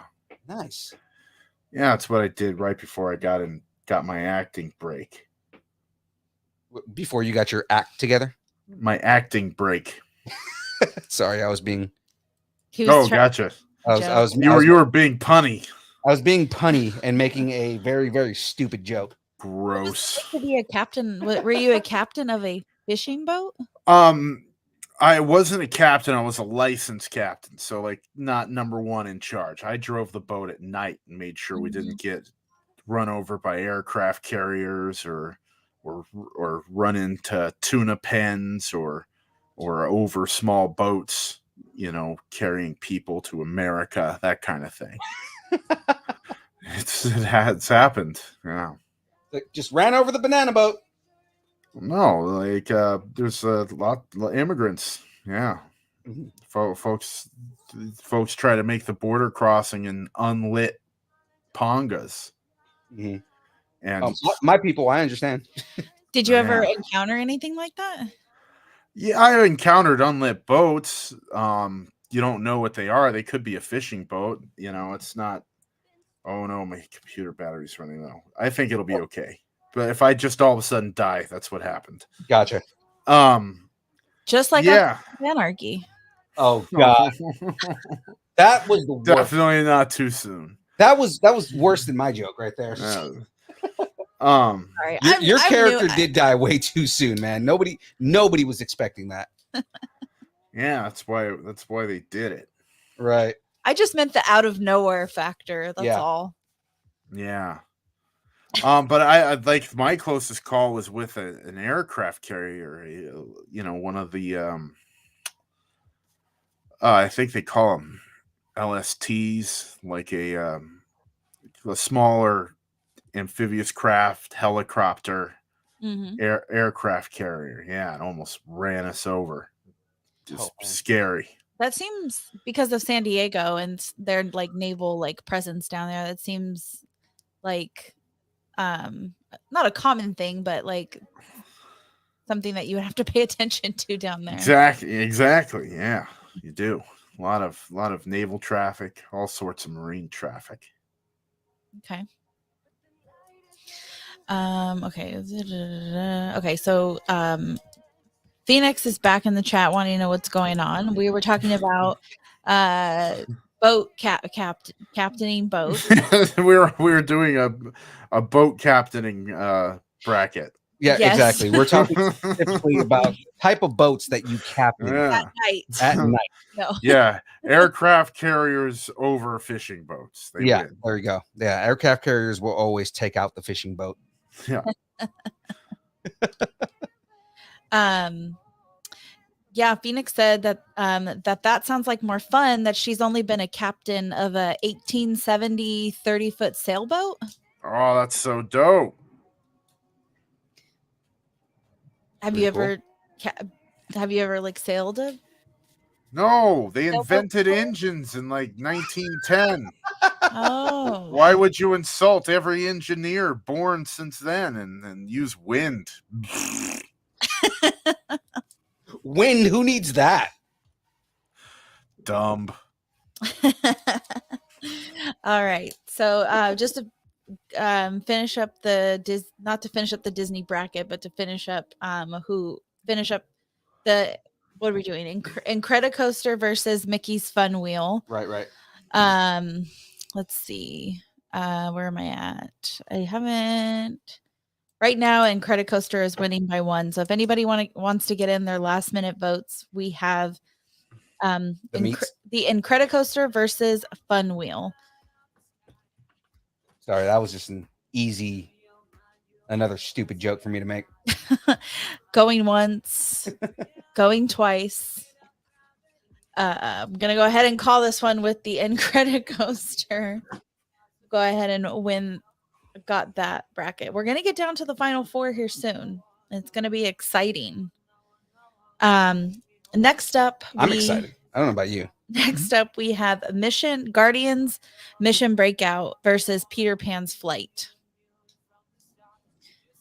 So Mission Breakout is the one that took over my favorite ride, which was Hollywood Tower of Terror, because I love Twilight Zone, and they just took it away. Didn't I even imagine, ask me. even though that's not a roller coaster, I imagine you probably don't like that one either. I don't know nothing about either of these things. Oh man. Oh, God. Peter Pan's Flight is kind of just like an indoor like track ride kind of thing. And Mission Breakout is the indoor one wouldn't matter at night, wouldn't it? That would just be kind of like, oh, well, it's the same as day. It is. So not my argument, but like my angle on the Peter Pan one at night is you're in like, so at night the sun is down, the sky is dark, but like all of the like You just described night incredibly. You nailed it. I'm setting the scene. I'm setting the scene. That is the best description of night ever. okay. And okay, so everything around you is dark, but all the like the rides are lit up and all the color, everything's just like lit up and stuff like that. And specifically in Peter Pan's flight, they have like the Big Ben Tower, and it's like lit up. And I just like stand like, okay, I'm weird. I like to stand in line. I don't really. So you're advocating for this ride based on its line experience. Yeah. Yes. I think this vote is done. Like this ride wins because the experience in the line. That's what I was basing it off of, because it originally went up against Mr. Toad's Wild Ride, which is literally right next door to it. And it's the same ride. It's the same kind of ride. But my argument was I like the line experience in Peter Pan's more at night. And then Mr. Toad's I like to do during the day because they have like an arbor that is like an arbor for like shade. Oh, he died. Oh no! He died. Guys, we just lost Chris Reed. Either that or he's just buffering. Or he didn't like my explanation. I don't know. Probably both. He's buffering. He's spinning. He's probably like, I hate this story that she's telling right now. I wouldn't be surprised. Okay. Well, I don't even know where I was at to like finish that thought. All I know is I have 2 for Mission Breakout and 1 for Peter Pan's flight. Well, I'm going Mission Breakout. Because I think it's cool that when you hit that top peak, when you're going up, that yes. you can see like the entire park lit up. Uh-huh. And I think that is a really cool experience. Can I be perfectly honest with you? Mm-hmm. I didn't even hear what you said. Really? Because I'm trying to count. Sorry. I think James is logged in as distance nerding. Why? Because somebody's commenting on distance nerding and it's not you or me. It's probably James. Okay. Well, that was fun having Chris on. Yeah. And him dealing with my awkwardness. Hey, you know what? I got a couple bites. It's all good. It's all good. What's I'm just recounting. Yeah. I mean, the conversation was fun. So I mean, it's. I'll probably end up talking to him again later. And Phoenix said that her D&D group is listening too. Nice. Well, welcome Phoenix's D&D group, since we don't have a name for the D&D group. The D&D group. Yeah. So since the D&D group is watching, and this has nothing to do with what we're doing, but I want to know, of all the people in that group, who is the highest level, and what is your character?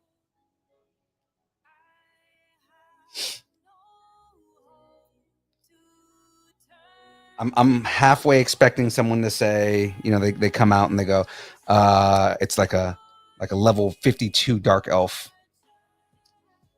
What's a level 52 dark elf? Well, I mean, so think of like how in games, like when you level up in a game, D&D almost works the same way, but you have to keep track of your own like character levels and things like that. Okay. And I mean, I'm just throwing out a random character. So like a dark elf it's a type of character in the game. Okay. Like my character is a half orc paladin. And really quick, just to go back. So the reason why Chris all of a sudden dropped out is because his battery died. He warned us a little while ago that his battery was dying. Yeah. So we kind of knew it was going to, we knew he was just going to cut off. Right. Okay. I like it, Picasso. Okay. I like it, Picasso. I'll text him later. Yeah. But like, he had to get off by 7:30 anyways. So, I mean, like timing was perfect on that. Okay, so which one are you voting for? We're still on the Mission Breakout one? Yeah. Mission Breakout. Mission Breakout. Okay. I think I'm going to actually have to vote for Mission Breakout. Poor Peter Pan. I know that's one of your favorite rides. Yeah. But Okay, so I think just at night, that is a really good ride. so just a recap, we are doing best Disney rides at night. Right now we are going over Peter Pan's Flight versus Mission Breakout. James is doing a vote for. Is he trying to Padme this? Is he saying like, Probably, but so far there's only 2. by the way, guys, got a little bit of the Baby Yoda face going on here. Got his eyes and everything. He's so adorable. Or Grogu, the child. Okay, I'm gonna need you to make some sense out of something. Okay. That Phoenix is sharing. Okay. And it's not that it doesn't make sense. I'm sure it makes sense, but I need some background. And because it's the chat, it's just easier for Philippe to. Yeah, it's also a subject that she's not 100% familiar with. No, I'm still learning about it. Okay, so she said, me, it's why I made DM, which I guess is Dungeon Master. I max my stats, then spend my time. I'm a level 15 ranger. Okay. What class do you use?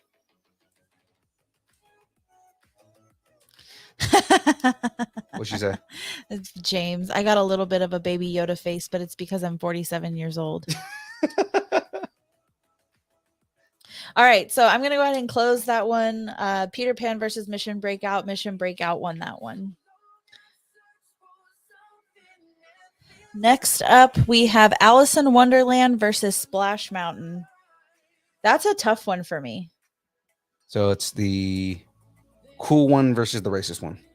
Okay, it's okay. Like I said last week, and Philippe is going to be annoyingly like poking me all the time about this, is that we are basing it off the future Splash Mountain that's going to be Princess and the Frog themed with brighter, prettier colors and better music.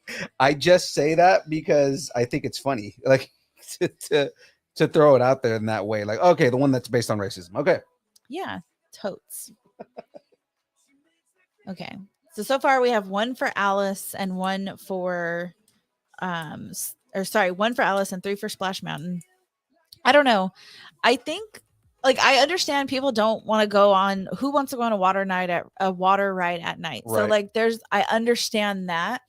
But it's a lot of times depending on like if you plan for it and all that kind of stuff, like it doesn't have to be that bad. And then you do get to see like the Tom Sawyer island lit up, and like it's probably cool to like see like the boats and stuff all lit up and that kind of a thing. But I used to, when I was little, I used to specifically have like dreams about the Alice in Wonderland ride at night. Like I used to literally dream about it. Well, there's a couple cool things about Splash Mountain at night. Yes. And I mean, because if you really pay attention to the ride, not just the drop, like there's while you're going around the ride, they you do go outside and see stuff outside and then come back in and all that kind of stuff. So I mean, there's like a lot of fun things that happen, but I mean, like the Alice in Wonderland also has that little portion at the end where you're riding outside by the teacups, and I've always liked that. Yeah. I have to say that my vote is for Alice. I don't know. Because if when I do look at Splash Mountain, I'm looking at the ride itself and not where it comes from. So I mean, like if I'm looking in that context, like it's actually a really good ride. And that's taking aside that you get wet during the the tenure of that ride. Well, you can also I know that like there's like you can probably easily find it, but there's also like you can look up like you can pick your seat strategically. Oh yeah. If you sit in a certain place, you don't get as wet. And they are able to control like not per person, but like per season, they're able to control like how much you do get splashed. I don't know. I'm probably gonna go Alice in Wonderland too. Darren is challenging James. Saying that more like Grogu. Again, there's no Baby Yoda. They're just the same species. He's adorable even without ears. Even without ears. No, but Splash Mountain definitely is the more elaborate of the two. Mm-hmm. But I also like standing in line for Alice in Wonderland. I feel like Alice in Wonderland is one of those rides that I specifically go out of my way to go on at night. So is your vote Alice in I Wonderland? think I'm going to go Alice in Wonderland on this. Okay, I like it, Picasso. All right.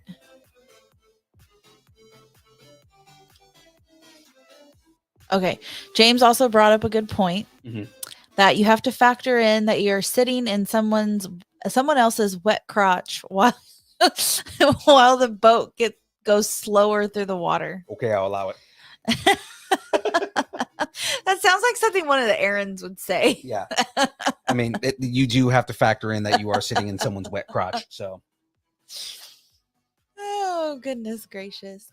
I mean, Disney's pretty good about like seating like people like, you know, your party together even on that ride. So I guess maybe skip the single rider line that time on that ride. It's like, yeah, no, when we sit you together with someone that you know, at least you're in someone you know's crotch and not just some random person's crotch. Yes. 100. Not everybody is okay with being in some random person's crotch. All right. So I'm gonna go ahead and say, let's see, who wants to ride with me? Let's go, James. I'll ride with you. I'm down. Is this like the beginnings of the extramarital affair going on right here? No. I'm kidding. We're best friends. Okay. I'm gonna go ahead and say that I'm gonna go ahead and close that one and say hearing none and seeing none, Alice in Wonderland went ahead and won that one. So now we are down to the final 4 of best Disneyland rides at night. Tyler said he'd go. Hot dog. Let's do it. All right. So we are down to the final 4. So I'm going to go ahead and just get right into it. We have Jungle Cruise versus the Incredicoaster. So is Jungle Cruise or Incredicoaster better at night? Lock in your votes.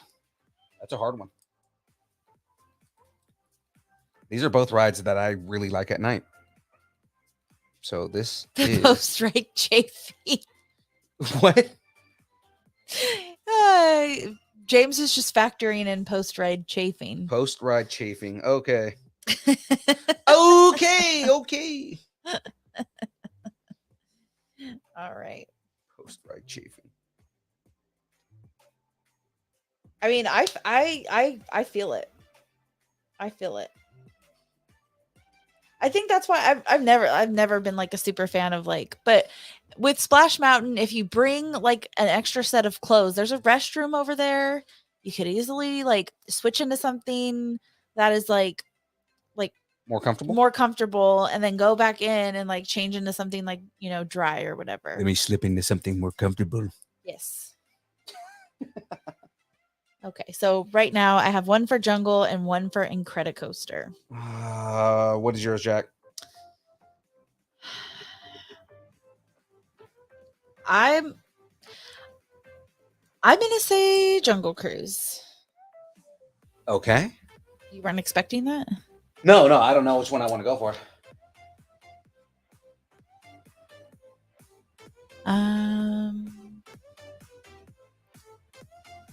Let's see. Anybody else in the chat? Jungle Cruise versus Incredicoaster. Jungle Cruise, has anybody ever been in line on the second floor? Anybody been on the Jungle Cruise in line on the second floor? They have a second floor. If the line gets long enough, there's a second floor. Oh, okay. No, I know what you're talking about. Well, I don't know. What second floor? And I don't know. About it. Yeah. I don't know if I was with you or if I was with my sister, but I was like, I didn't even know there was a second floor. What's your vote, Philippe? I think I'm gonna go Jungle Cruise mainly because of the amount of fun I have on that ride There's a nightclub up there. Okay. at night. Your Jungle Cruise? I think so. Just because, and I think it's more so because I think I've done Jungle Cruise at night more than I've done the Incredicoaster at night. Okay. And it's like the Incredicoaster is fun, but I think overall experience wise, I think Jungle Cruise wins it. Okay. So I think right now I have 4 for Jungle Cruise and 1 for Incredicoaster. What? They sell anti-chafing tiger hides. Oh. What? I think he just means the tigers from the Jungle Cruise. Oh. All right, so I'm going to go ahead and say that Jungle Cruise won that one. So moving next to the next one. I was like, what does Tiger King have to do with this? I don't think it was Tiger King. All right, next up we have Guardians Mission Breakout versus Alice in Wonderland. I think Mission Breakout is going to be a contender for the wins the whole thing. I want to say somebody last week also said that they were saying Mission Breakout was going to win the whole thing. But I'm going Mission Breakout. Mission Breakout. Okay. Let's see. What do you feel? I didn't even have a chance. Probably Mission Breakout. As much as I do love Alice. My mom is Alice. Oh, Phoenix said that she called it last week. Okay, so she was the one that called it. Yeah. Okay. Well, so let's see. So Guardians Mission Breakout versus Alice in Wonderland. Best Disney ride at night. I'm gonna Padme this his house again. Oh no. All right. Is that Phoenix saying that she's gonna Padme it? Or was that James? No, that was Phoenix. And then James said You are not Padmeing anything. James said he said James said that Mr. Toad's Wild Ride would win. Well, that got DQ'd in like the first round. Yeah.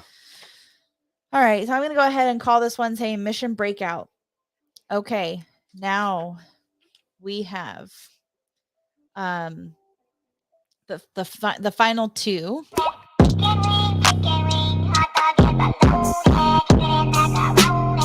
Which is going to be Jungle Cruise versus Guardians Mission Breakout.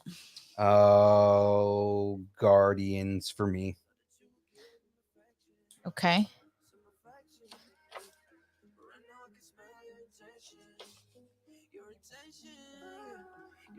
Let's see. What do we got?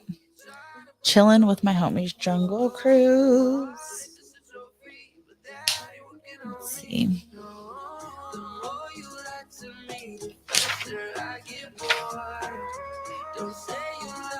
So far, 2 for Mission Breakout, 1 for Jungle Cruise. Philippe, what do you choose? Oh, I'm going Mission Breakout. All right. I'm okay with Jungle Cruise winning that. I'm not upset with Jungle Cruise if Jungle Cruise wins it, but I think that Mission Breakout is a funner ride at night just because it's a different experience from the one during the day.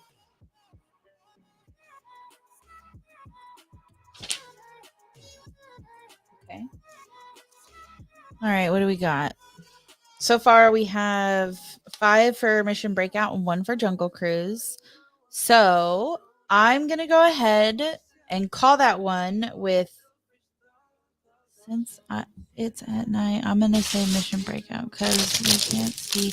Oh, okay, that makes sense, James. He's saying he's going to go with Mission Breakout at night because then you can't see him pee his pants. Yes. That is the fear that everyone has, is watching James pee his pants. All right. So I'm going to go ahead and call He's gonna this go one pipies panties. for the left side of the bracket. Guardians has won that.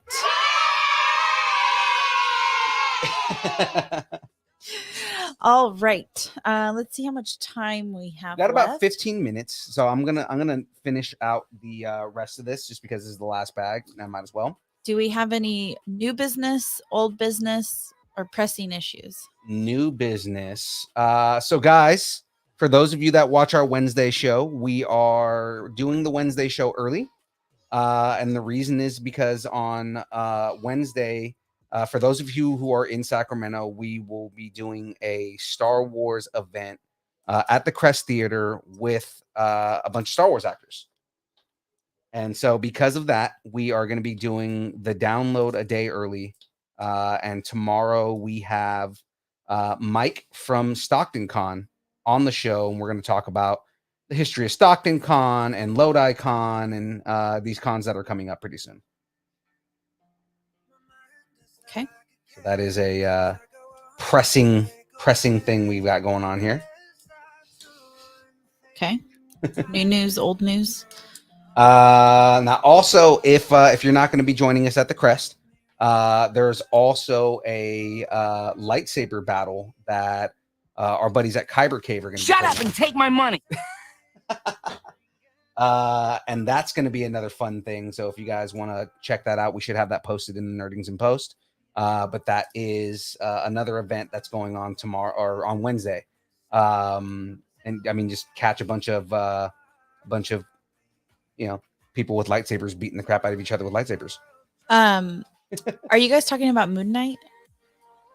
We will be talking about Moon Knight tomorrow. We'll be talking about. Oh yeah! We'll be talking about episode 5. So no major spoilers, but again, I mean, episode 5 is not even, the season finale is not even going to be out by then, so we're not going to have to worry about that. What? Yes. What? So about, yeah, I mean, those are kind of like the big major events that we've got going on pretty soon.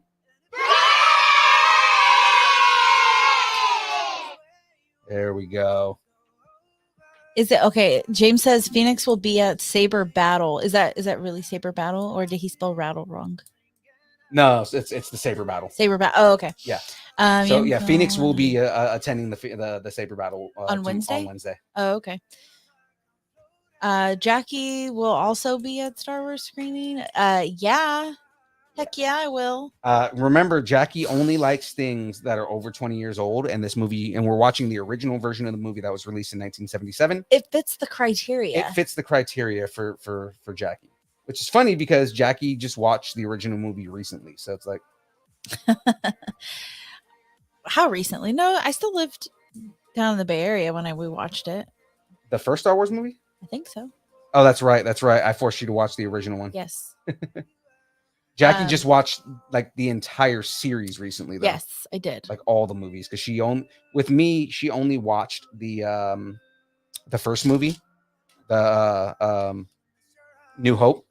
Uh-huh. And now she's going to be watching the New Hope as it was intended, and not with all the new add-ons and everything that Lucas did. I love watching old movies, and I love watching old movies and seeing like what they did to like make things as realistic as possible. Yeah, like this is the uncut version. So like this is the version that everybody loves that nobody can get their hands on, that I have up there. Thanks to Steve Mead, by the way. I don't know if he's still in the chat, but Steve Mead hooked me up with that. Oh, is that who gave you that? Yeah, he gave me the original trilogy on VHS. Oh, that's pretty sweet. Yeah, my mom is supposed to be looking for that VCR. Actually, I think I have to talk to her about that because I think her boss just got a new one. A new VHS? Mm-hmm. They had to like order it on some like black market website. Of course they did. No, it wasn't. It was Walmart. Same difference, I guess. But Walmart is the black market. Okay, so let's see. James said that. Are you going to be do you have any events coming up with Toy Fusion? I think I think there is an event with Toy Fusion coming up pretty soon. He said that young Phil will be barking from the Toy Fusion table, giving away tons of prizes. That's right. There's a potential that I might be spinning some tables at the next Toy Fusion thing. We were just talking about that earlier today.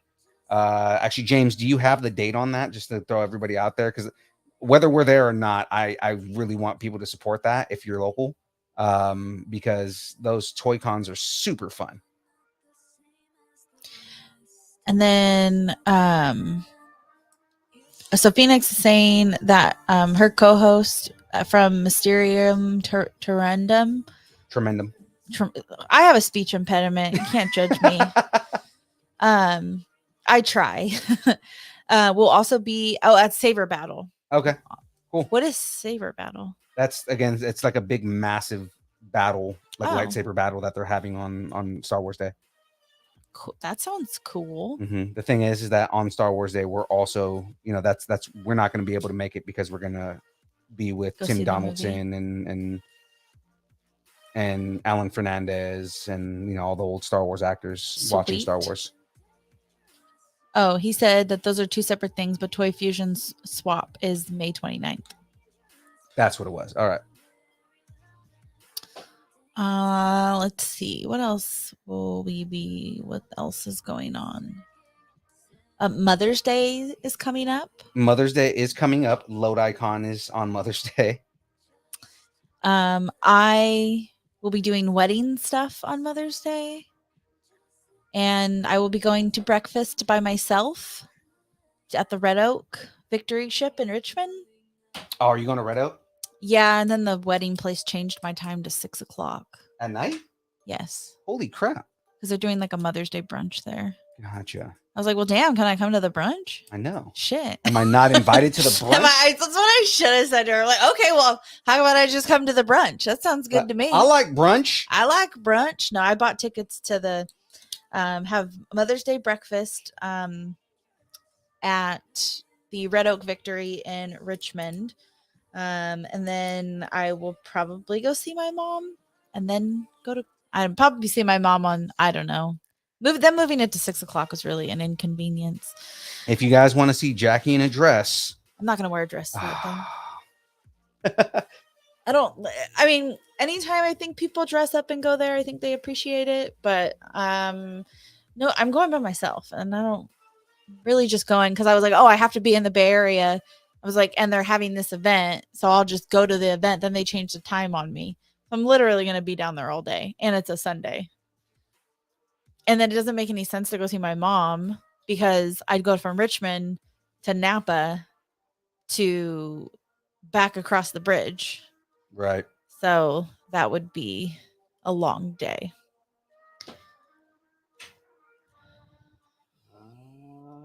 I haven't exactly sold myself on wearing a dress to the wedding yet.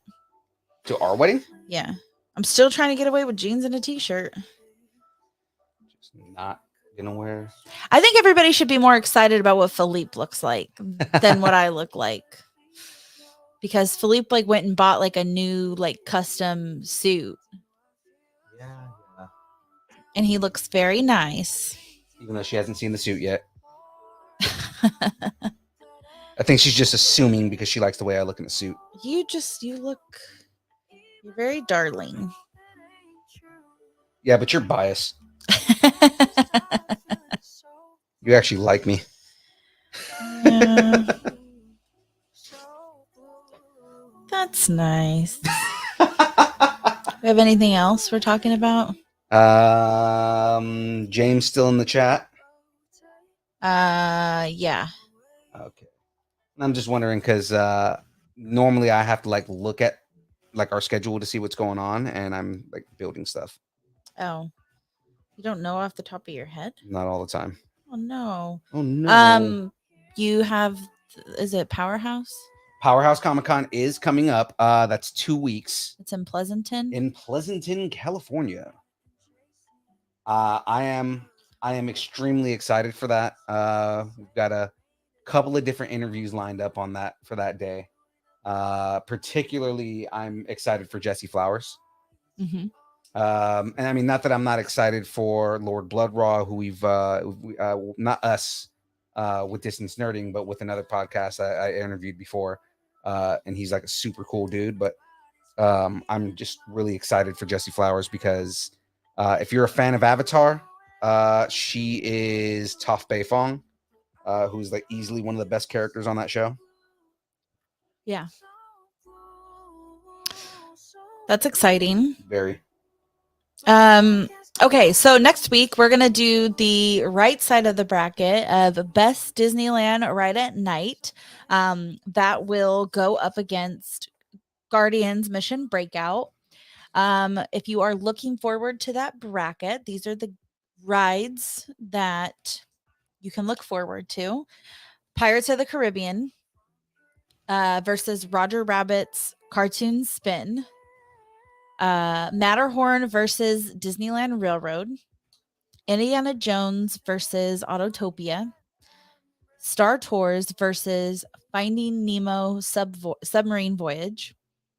Haunted Mansion versus Astro Orbiter.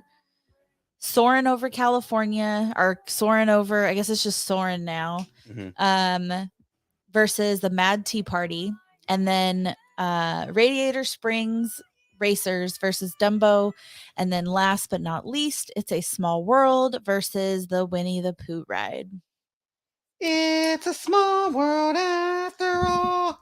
It's a small world after all. So I will screenshot. It's a small world after all. Okay. I will.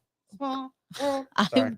I will screenshot that and put that in the Distance Nerdington post. I could put it. I'll put it up now, and then I'll put it up again on Saturday. And then I will. There was a suggestion. I did see it in the chat to do a Marvel themed bracket. I will start looking for some Marvel themed bracket, and then if you have any ideas, for like bracket objectives, then let us know. We'd be happy to consider them and add them to our index. Another cool thing is if you guys have an idea for a type of Marvel bracket. So if it's like, hey, I want to see best Marvel villains At or at night.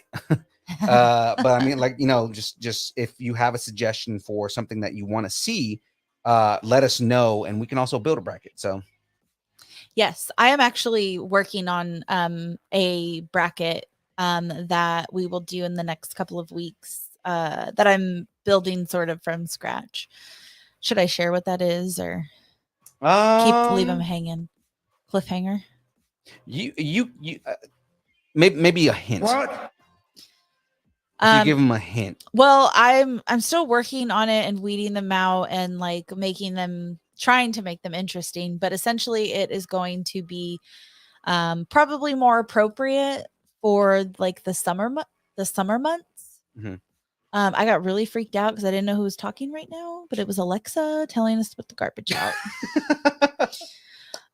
Yeah, so the bracket that I'm working on is just going to be more like appropriate for the summer months. And so that is one that I'm trying to build from scratch.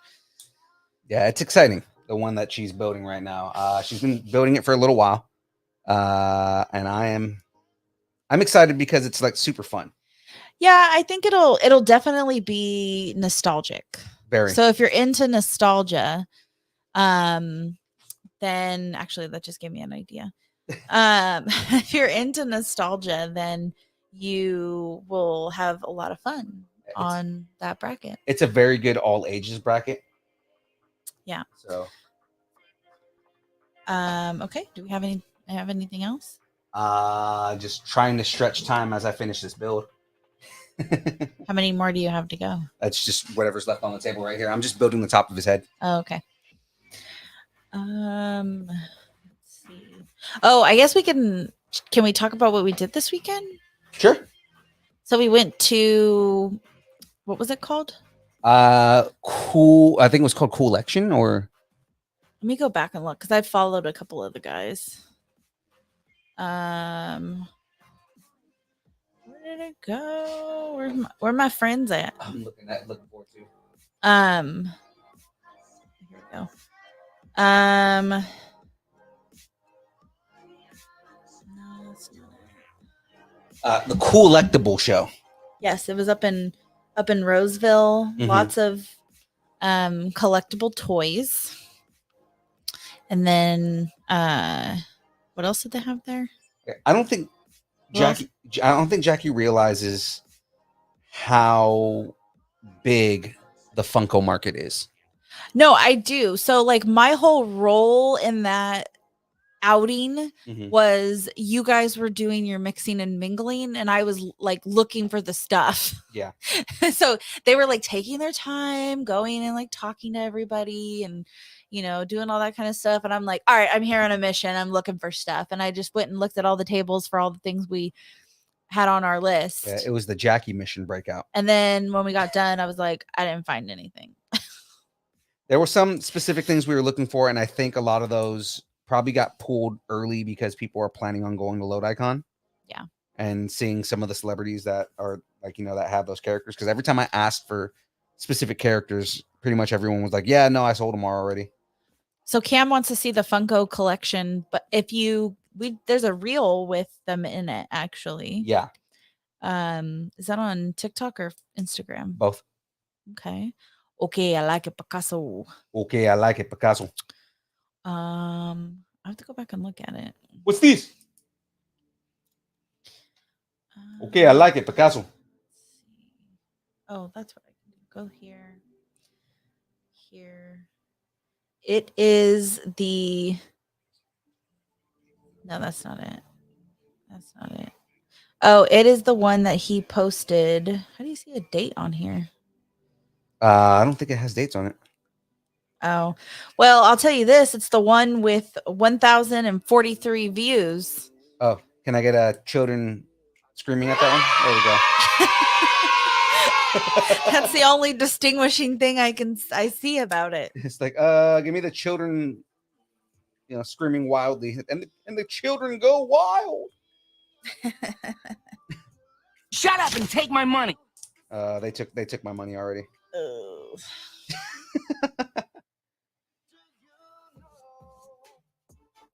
Do you have a guest for next week? I do. Actually, we do have a guest for next week.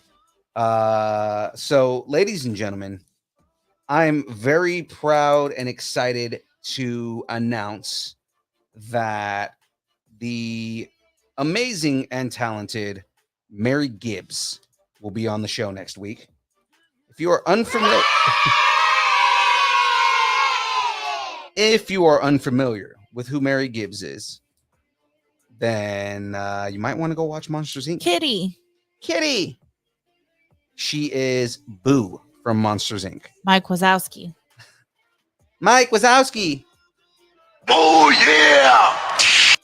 And you see, this is what happens when Jackie gets the soundboard. You know what? I'm about to start a poll on the Distance Nerdington post about who does the soundboard better. They're going to say you. Yeah, that's what I thought. They're going to say you because you're cuter than me. Not. But we need to reword how some of these are on here. Let's see. What else do we got? I don't know. I knows I'm having trouble getting this thing on here. Unless this is supposed to be. Oh my God, there's this guy on Instagram. Or sorry, not guy. I don't know what his pronouns are. I shouldn't say that. There's a person? There's a person on Instagram who he imitates Ina from Barefoot Contessa. Oh God. And it's like a perfect like imitation of her. And now she started doing her husband Jeffrey. It's gold. It's freaking gold. I send it to like my mom like every day. It's so doing funny. them both. It's so funny. It's like so spot on. Like the imitation is just, it's so spot on. It's so funny.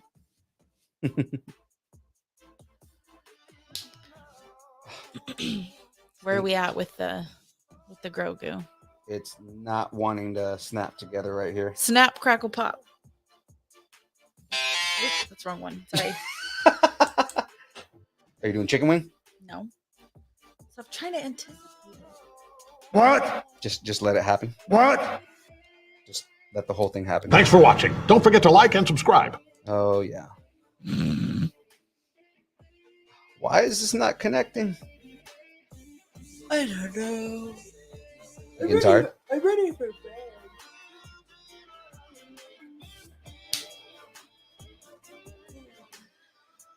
That's not working. Let's see. What else do we have going on here?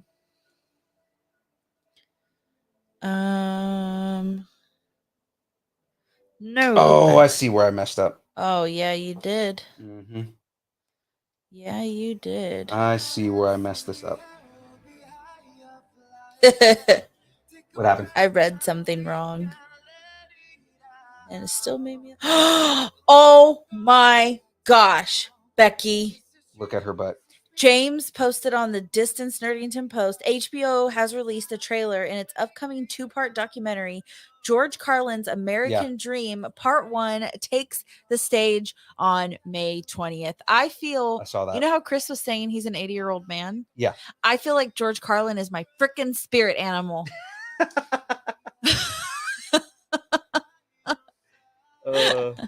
Oh, let's see. Man, we would be lost without James. At least I would be. That's kind of the feeling that we are trying to create. Yes. So Saturday, 9 p.m. Century on Arden. Grab your tickets on Fandango to join us to watch this multiverse changing event.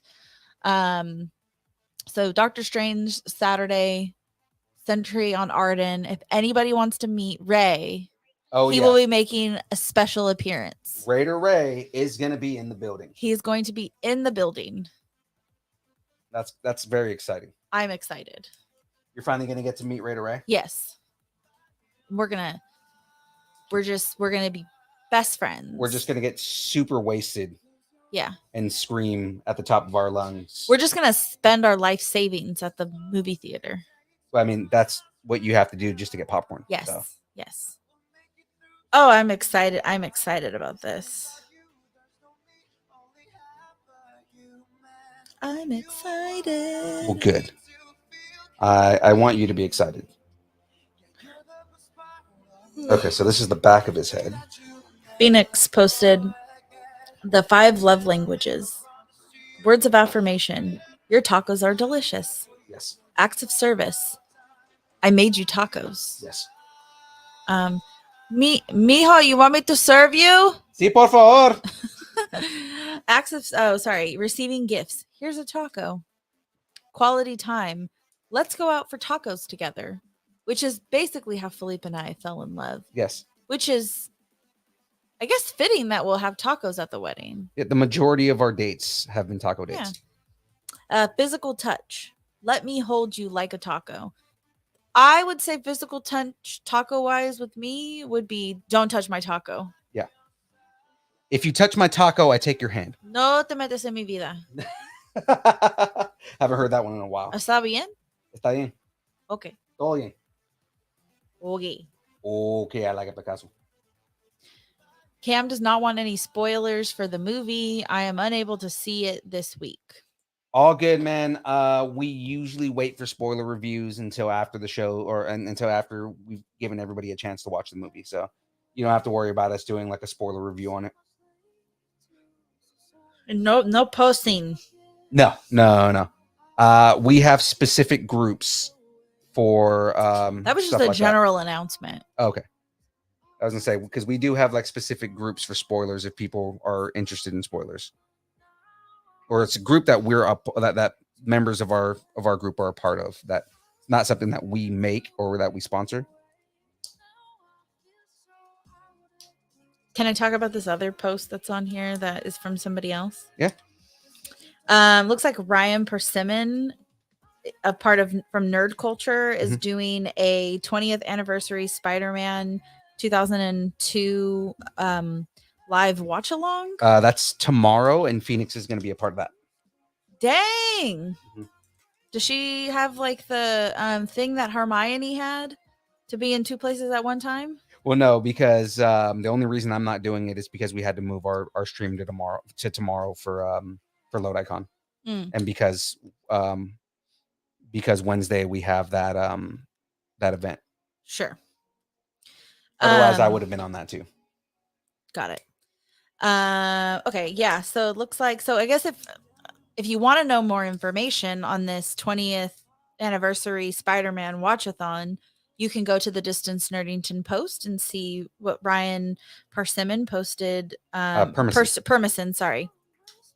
We've established that I either can't read or I say things incorrectly, but I'll remember. Persimmon. No, say it again? Parmesan. I'll remember that. Parmesan. The Parmalarm. It's bringing it back. Anyways, you brought back some old school James jokes right there. Looks like they posted that about 11 hours ago, so you can go to the Distance Nerdington post and get more information on that. Mm-hmm. Again, we 100% are behind that whole thing. So if you're not watching our show, then hope you're watching his. Let's see. What else is on here? Parmalarm. I was just talking to some other Parmalarms. Who said that, James? Yeah. James, I still have the Parmalarm, dude. We could probably still use that. Which one was? I mean, I remember it, but I can't remember how it goes. I made a I basically made the heroes singing the Parmalarm in the Spider-Man song. Oh, jeez. Yeah. So they're going Parmalarm, Parmalarm. Oh, that's right. That's right. That's right. It's been a minute. Yeah. We haven't done anything Hardly Heroes related in a long time. But that was something that we did with Hardly Heroes. Mm-hmm. Broke my pen. Oh no.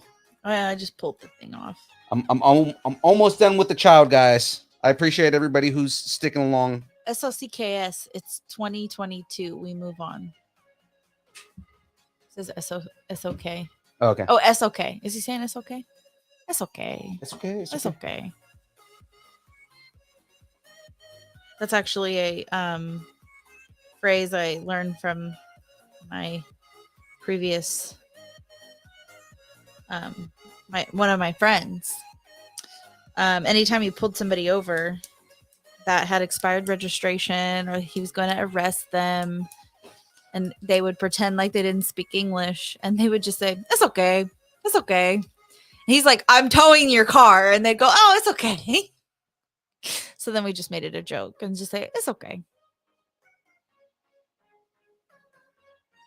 Look how adorable he is.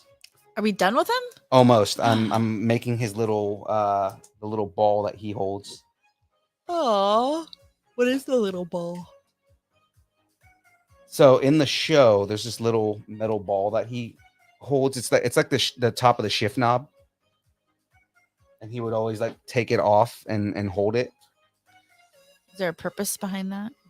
It's just because he's a baby. He's a little squinkly. He's a little squinkly. You know, he's just like a little baby, and he just always wanted to hold it. And like at first, the Mandalorian was just like, "That's not a toy. You can't play with that." And then after a while, he just gave up and let him hold it.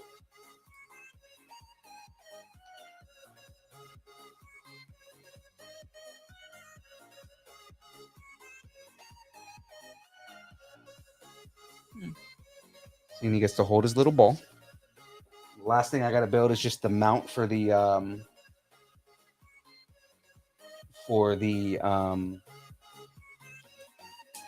little thing.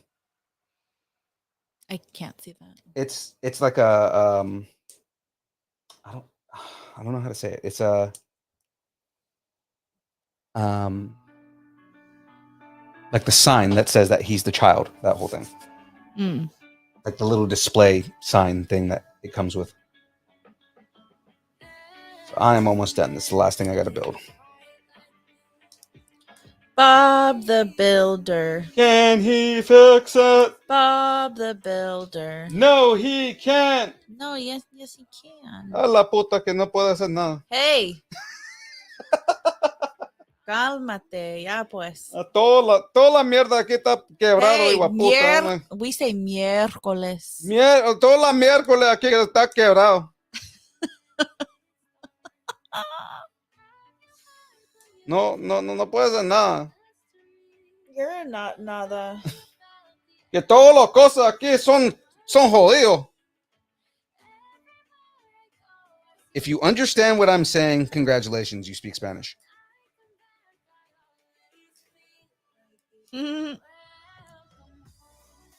What did somebody say? No, I was reading something else. Oh. Sorry. No, the last thing was James saying that if you want a little Hardly Heroes reunion, you might get some at the Doctor Strange movie event. Yeah? I guess. And if we go back, and if we can't, we go back to Taco Bell. Hardly Heroes reunion. Who from Hardly Heroes is going to be there? Oh, okay, I know. It's OG Hardly Heroes. I was like, who from Hardly Heroes is going to be there? And now I know who he's talking about. Oh. So yes, if you want to see a OG Hardly Heroes reunion, then yeah, come to the event.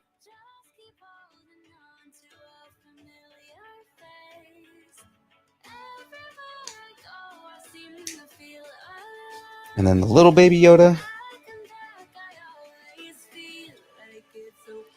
Little baby. I'm just a baby. And there it is. Yay! John C. There we go, ladies and gentlemen. Baby Yoda is officially built. Let's bring the camera down a little bit. Or actually, can I bring... There we go. It's cute. Right? He's Shut up and take my money. What's funny is his little head like moves around because it's What? and then his mouth opens and closes. Yeah. I need a baby sound. I don't have baby sounds. He's almost like a big bobblehead. It's because his head moves. He is fairly adorable. So, all right, let's switch cameras here. Apparently, I missed something when I was looking away. Just take out the whole window. I gotta move my chair. Okay. All right, camera. Where's my camera? I lost my camera. Camera. Who's buttons? Who's got the button? What movie is that from? Buttons. Who's got the buttons? Willy Wonka. Oh, yep. Holy crap, 185 comments that I missed. It's okay. We got it covered. Thank you, James. Yeah. Oh, Cam got it. Cam got it. Yeah. James, though. Can't wait for you to put him on top of your work truck and drive away. Yes. Yeah. So I'm definitely going to Adam West this all over again. That's fine because then that's just extra content. You get to watch him rebuild the whole thing in 2 hours like I did to Adam West. But it's because I had all the pieces laid out already. Yeah. So guys, that's it. We've already gone over all of our fun stuff and everything on that we do and whatnots. I'm excited for next week's bracket, but also I'm excited for Mary Gibbs because we're gonna go all over the place with this, especially with Disney because she's a Disney character. Yeah. So this will be fun. For sure. Yeah, and I get to we get to talk about some of the stories about her as a child and how that recording session went up. Yeah, guys, it's going to be fun. I hope everybody in here gets to come back next week and check that out. So that all being said, I think it is now time for the dance party. Jack, are you ready for the dance party? No. You're not ready for the dance party? Well, we're going to have it anyways. Okay. Wrong. song. Every single week. Yeah. Every single week. Yeah, that's because I'm a fraud and a hack.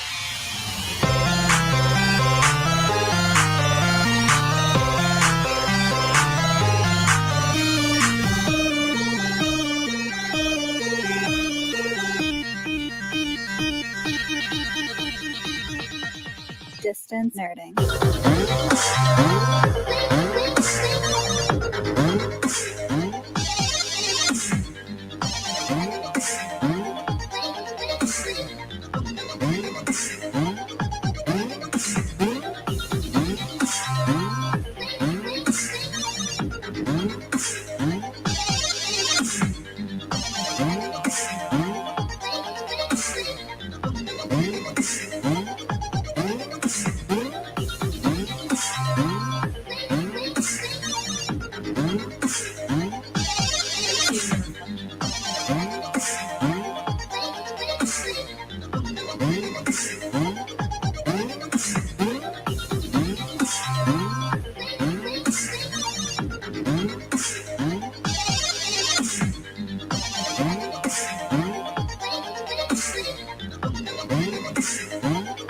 Catch you guys next week.